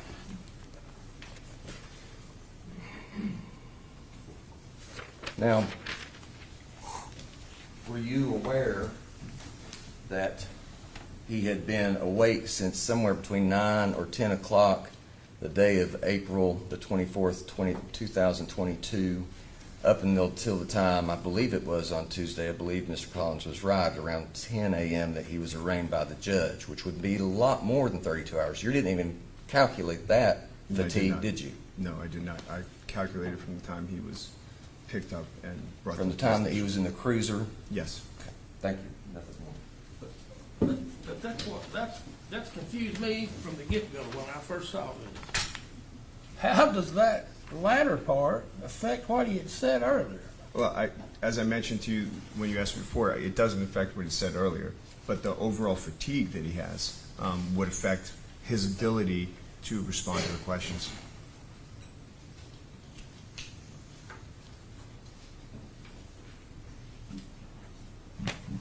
Thank you. Just one question.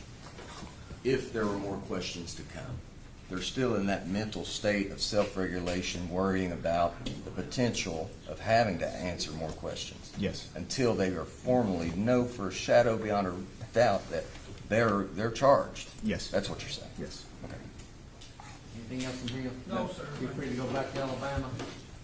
Alabama, right? I was, but now I'm in Indianapolis. Okay. All right, you're free to go. Thank you very much. Vance, call your next witness.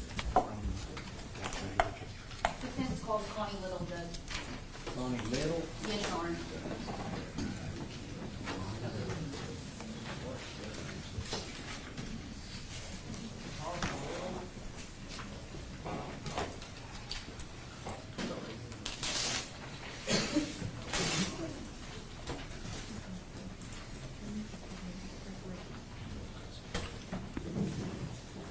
She wasn't here Monday, was she? I believe she was, Judge, but we'll have to ask her to double check.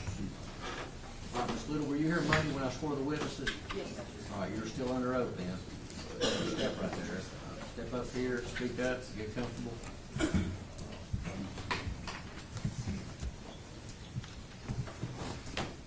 Ma'am, do you care to introduce yourself to the jury? My name's Connie Marie Little.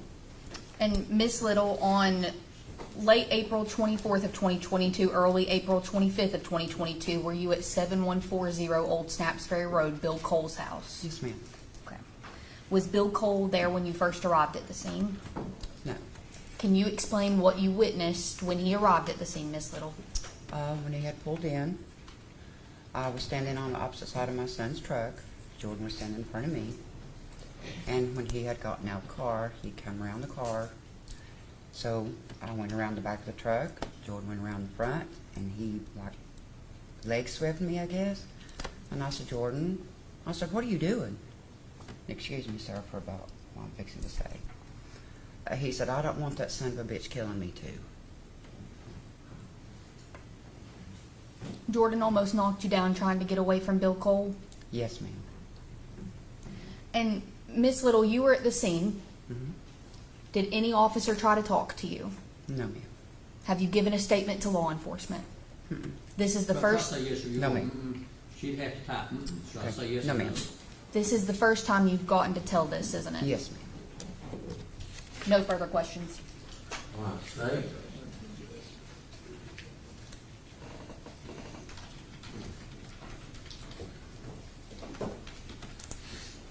So you made no effort to tell anyone at the scene. I'm sorry, you said who leg swept you? Was it Mr. Allen because he was trying to get away from Bill Cole, man? Yes. And you didn't mention that. I remember you're Roger and Brian's mother, right? Yes. Were you out there as long as they were? Yes. And you saw them, were you next to them while they were giving their statements? I was inside the car. Okay. But you saw them giving statements, or giving statements? Yes, Say sir. yes or no. And you didn't get out to at least tell what you, to tell what you saw? No, sir. Why, can you tell us why? I was never asked. Never? You are, no, thank you. Anything else from her? No, You're free to go. Thank you, sir. Call your next witness. Defense rest, Your Honor. Defense rest. Do you have any rebuttal? There's no rebuttal. There's no rebuttal. Okay, how much time are y'all gonna need to argue? I'm sorry? I wanna get the arguments done today. It's just 2:15, and I know there's people probably have a Memorial Weekend maybe coming up, so let's just get moving. Sir, I promise I won't go long, but will you not put a All right, time? We got double homicide, can you? Can 40 minutes, both sides do it, each side do 40 minutes. That's a pretty long argument. Can we have 45? 45 apiece. State has to divide theirs up Yes, and we, into two arguments. So you got 45 minutes. I'll give you till, how much time you need to get ready? Your Honor, 30 we're minutes? talking, well, I would ask for an hour. We're talking 500 and some odd exhibits. Okay. There's some things that, I mean, All right. there's a lot of detail here. All right, well, all right, so it's right now, it's right at 2:15. So at what I'll probably do is, I'll probably charge, we'll see how far you go, we'll see where we are, whether I charge the jury today or tomorrow morning, first thing. So they'll be fresh coming in here, hear the law, and start deliberating. Let's break till 3:15. Y'all got an hour. They'll probably take you outside or do something. I don't know. It's raining maybe. So, All right. 3:15. Lawyers, you get ready for your.